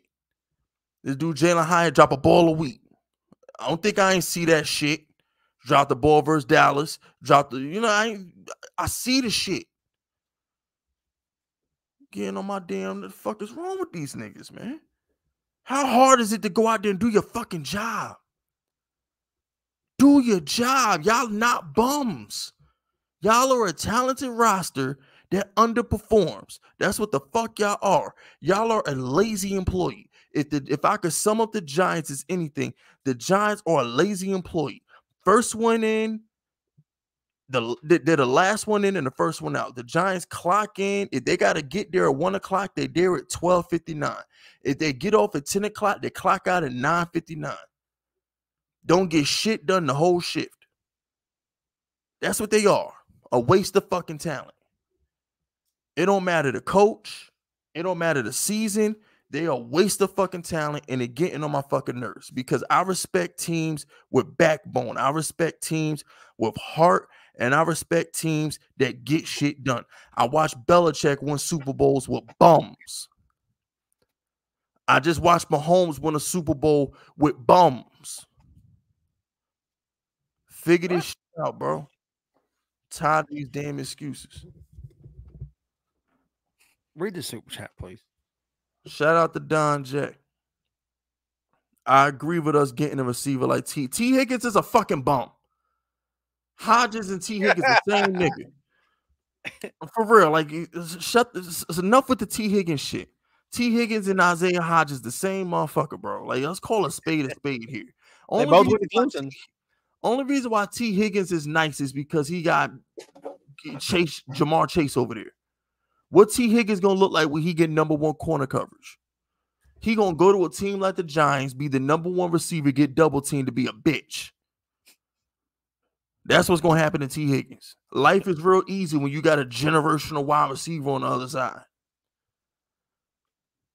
That's what's wrong with Isaiah Hodges now. Isaiah Hodges is getting number one corner treatment, and he's struggling right now. That's his fucking problem. They ain't gonna put him on Slayton. They ain't gonna put him on Campbell. Who was the Giants' number one receiver down the stretch last year, ladies and gentlemen? Yeah, I thought so. It's Hodges. My boy Hodges out there getting number one corner treatment when he really should be getting second and third corner treatment. If you put Hodges on the Bengals right now, that fucker will do the same shit that T. Higgins is doing. But why can't we also get good offensive linemen? We have good offensive linemen. They're not playing well. Are y'all not listening? It's a salary cap league. You act like the Giants are the only team that don't got 5 good offensive linemen. Your team is never going to be fucking perfect. Why ain't nobody crying about the defensive end opposite of Leonard Williams? Why is nobody crying about the defensive end opposite of Leonard Williams? Why is nobody crying about the outside linebacker opposite of Kayvon Thibodeau? Also, we're not starting 2 rookies in the secondary? Y'all not crying about that shit? You know why you're not crying about the 2 rookies in the secondary? Because they're playing good. That's why you're not bitching about our 2 rookie corners. Because they're playing good. Our offensive line, I got news for y'all. Our offensive line from a talent perspective is more talented than our fucking secondary. But you know the difference is our secondary plays good. Our offensive line doesn't. I find it, I just love how our secondary can go out there and guard Deebo Samuel. The only yards Deebo Samuel got was on fucking screens. Our secondary can go out there and guard CeeDee Lamb and Brandon Cooks as rookies. But our expensive-ass offensive line can't block anything. You know why? It's not talent. It's effort. It's heart. It's sheer will. The corners have the willpower to get shit done. Our offensive line don't. That's the difference. At some point, this shit just comes down to sheer willpower. I'm tired of begging for new players. I'm tired of firing coaches. The players need to get shit done. Figure this shit out, bro. Tired of this shit. Oh, we need a new offensive lineman. No, the fuck we don't. Oh, Zudu, how good is a Zudu? Why is Zudu looking better than Evan Neal? Why? Why does the Zudu look better than Evan Neal, chat? Why? You tell me who's more talented between the Zudu and Evan Neal. Y'all tell me who's more talented. Chat, why is one guy playing better than the other, chat? The fuck do you want, Corey? I ain't reading that shit. My quarterback lead the league in game-winning drives since he got here. My problem with Danny is Danny needs to. Here's my problem with Danny. Danny needs to keep that same energy he got in the fourth quarter. I'm gonna need Danny to have that energy quarters 1 through 3. It seemed like Danny only activate when we down 10 points in the fourth quarter.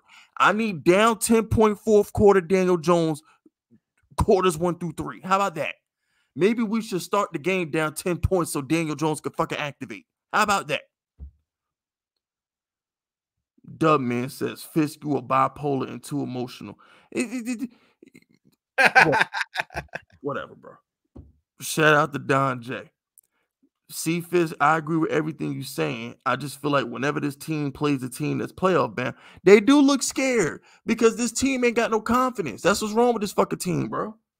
This team gets no pussy. If the Giants was a man, they get no pussy because they lack confidence. A woman can smell the bitch in you. Just know that. A woman can smell the bitch in you. If you ain't got no confidence, a girl can tell. A girl can tell when you ain't got no confidence. That's what's wrong with the Giants. The Giants lack confidence. When the Giants see a pretty girl, they don't look her in the eye or nothing. They tremble. They fumble their words. They say corny shit. They act awkward. That's what the Giants are. The Giants are a man with no confidence. When they see a pretty woman, they fold. They can only talk to ugly girls. The Giants can only pull fat bitches or bitches with no teeth. That's it. When they see a real team like the Eagles or the Cowboys or the 49ers, aka the pretty woman, they fumble the bag. They lack confidence. It's like they get a reality check. It's like the Giants are the fucking monsters before they drink the fucking water. That's what they are. The Giants are literally, when they see a good team, they are the fucking aliens before they drink the shit. For those of y'all old enough to remember the first Space Jam. But no, God forbid, Giants see Washington. Oh shit. Oh, yeah, now the Giants are the Harlem Globetrotters. They dribbling between the legs. They shooting 3-pointers behind the back. Yeah, when they see Washington or they see the Colts or the Texans or some shit like that, oh yeah, they nice then. Well, then what are they going to do against Seattle? Seattle's in the middle, which means we'll be competitive, and either Daniel Jones is going to pull a mirror. This is the Seattle game because the Giants and the Seattle are evenly matched teams. What will happen versus Seattle is either Daniel Jones is going to pull a rabbit out of his ass, or we'll lose in typical Giant. Either Darius Slayton or Darren Waller will either drop a ball in the fourth quarter, or Daniel Jones is going to pull a miracle out of his ass. It's going to be a nail biter because the Giants and the Seahawks are evenly matched teams. So what's going to happen on Monday night is going to come down to the fourth quarter. Either Daniel Jones is going to be Superman, or his weapons is going to let him down. That's exactly what's going to happen. It's going to be one of the two because the Giants and the Seahawks are evenly matched teams. So is it going to be on Daniel, or is it going to be his weapons letting him down? Yeah. You got to re-listen to this. You got to re-listen to this. But when this shit is over, when you get free time after you go to sleep and wake up, re-listen to this shit. I don't know. Now, when I wake up, I feel better. Well, it ain't no going back. This is live. They heard this shit already. Ain't no going back. This ain't pre-recorded. This ain't pre-recorded. Yeah. Bobby Powers says Slayton game-winning catch. Fisk will be back. Fisk will be back tomorrow. How about the Giants just blowing the Seahawks the fuck out? Yeah, fucking right. Yeah, why is it got to be a comeback or freaking, or it's a close game? Nail ball come down to a field goal. Yeah. Giants ain't blowing out a winner. Stop it. Giants. You said Giants and blowout in the same sentence. The fuck out of here, bro. We was down 21 to the Cardinals. You think we're gonna blow out the Seahawks? I don't care how much they were down. They won the game. They won the game. Put points on the board. We ain't blowing out shit. Geno Smith can score. I got news for y'all. If the Giants can't get the 24 points, we will get blown out on Monday. So what? All right. So if the Giants get the 24 points and then the Seahawks put up 27, then what? And that's exactly what I just told you. It's a competitive game. Either Daniel Jones pulls it out in the end or he doesn't. And they still get the L. If the Seahawks scored 27 points and the Giants scored 24, it's an L. I don't even know where that even comes from. Where I understand people saying only want the Giants to score more points, obviously, but isn't it all that matters is winning? I don't care if the Giants win a game 14-6. Just get the win. That's my point, Ron. That's my point. In order to have a chance for Seattle, you have to get to 24. Can the Giants at least get to 24 and give themselves a chance to compete? Just like next week when we play Tua. If the Giants can't get the 30, we gonna get our doors blown off. It's not about the Giants getting the 30. It's about stopping Miami from scoring. No, we ain't stopping shit. Can you get the 30? We ain't stopping shit. There you go. Ron, you know how many stops we're gonna have to get on them to keep them to 30? We have to see. If you think of it that way, you know how many times we're gonna have to make the Dolphins punt for them to hold them to 30? You know how many stops we're gonna have to get on Geno Smith to hold him to 27? Newsflash. So Geno Smith is amazing all of a sudden? He's not amazing, but that's how fucking pathetic our offense is. We struggle to get to 20 points. Most normal teams can get to 24. The Giants trying to get to 24 is like trying to climb a mountain barehanded. That's the fucking problem, Ron. That's the problem. If the Giants were a normal team, it could roll out the bed and you knew you was going to get 21 points, we wouldn't have this problem. We'd be a competitive football team. The reason why the Giants are such a fucking struggle is because we can't score. And now Wink Martindale defense is looking like some shit. That's the fucking problem. We ain't got two things that match. He just needs to lay his head on a pillow. Man, that's what I'm saying, bro. This whole episode was all over the place, bro. This shit's crazy. That's why I've been so silent. I don't honestly on everything, bro. I don't know what the fuck is going on right now. Literally, I really don't know what the fuck is going on. I was asleep. I fell asleep for like a mean 10 minutes, and now y'all woke my ass up. I was trying to end the show. I don't know what happened. Fucking, I don't know what happened either. I don't know what happened either. Because I knew my filter was slowly coming off. That's why I'm saying I want you to replay it back. Like, what the hell is going on right now? Well, whatever. It is what it is.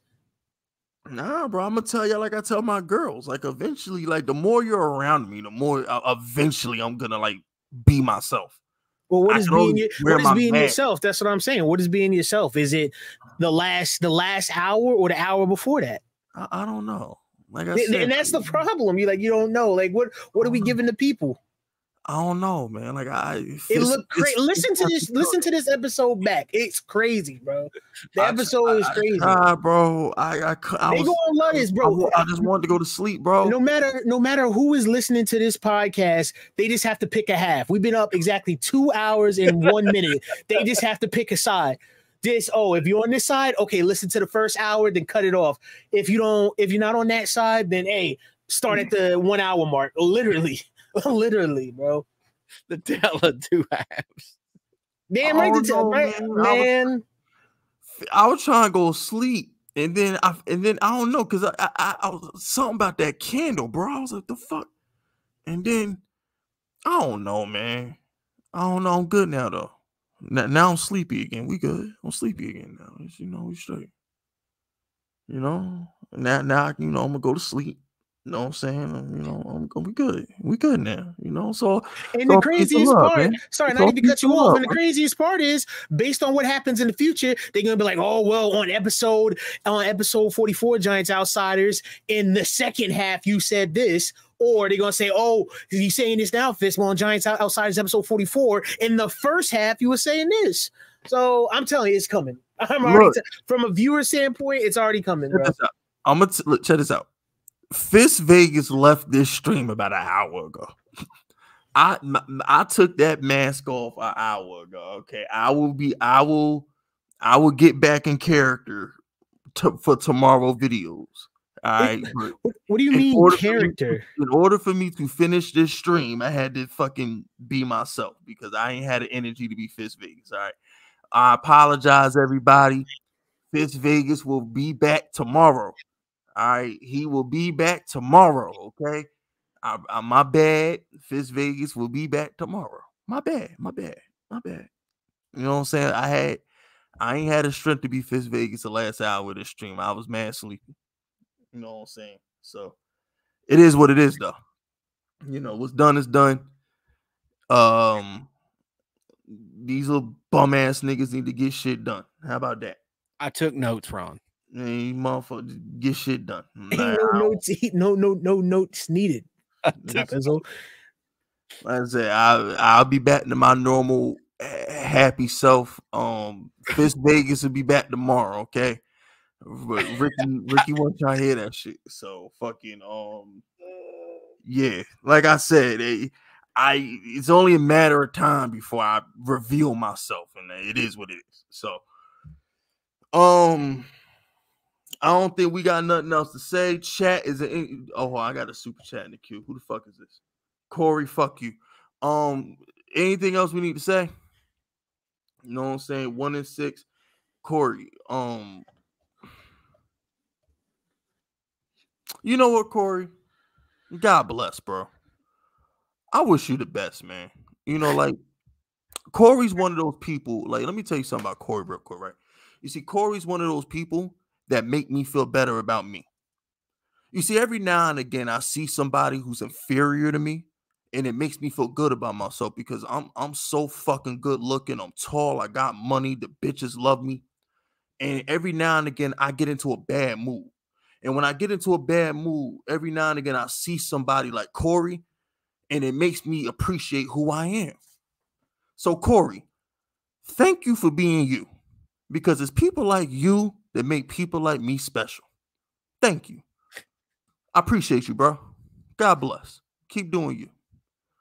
Now, is there anybody else who got something to say before we end this stream? Hell no. All right, then. Great. Pizzle, are you good? I don't know what I am, but yeah, I guess I'm good. All right, then. I'm not arrogant. No, Jamil. You got to understand. I'm not arrogant. You see, arrogance. See, here's the thing. You mistake my confidence for arrogance because you might not be on my level. You see, that's the thing. Like, I was having this conversation with my boy Anthony the other day, right? And he was talking about how he got like 10 70-inch TVs in his crib. He's like, I ain't mean to brag. You ain't got to brag about what you got around me. I got my own money. You can drink wine around me. See, here's the problem. A lot of you niggas be trying to drink champagne around beer sippers. You see, when you drink champagne around beer sippers, they call you arrogant or they think you better than them because they're drinking beer. That champagne don't taste right to them. What my man Jay-Z say? What you eat don't make me shit? Yeah. Yeah. We're going to end the stream on that one. That's it. That's all. We up out of here.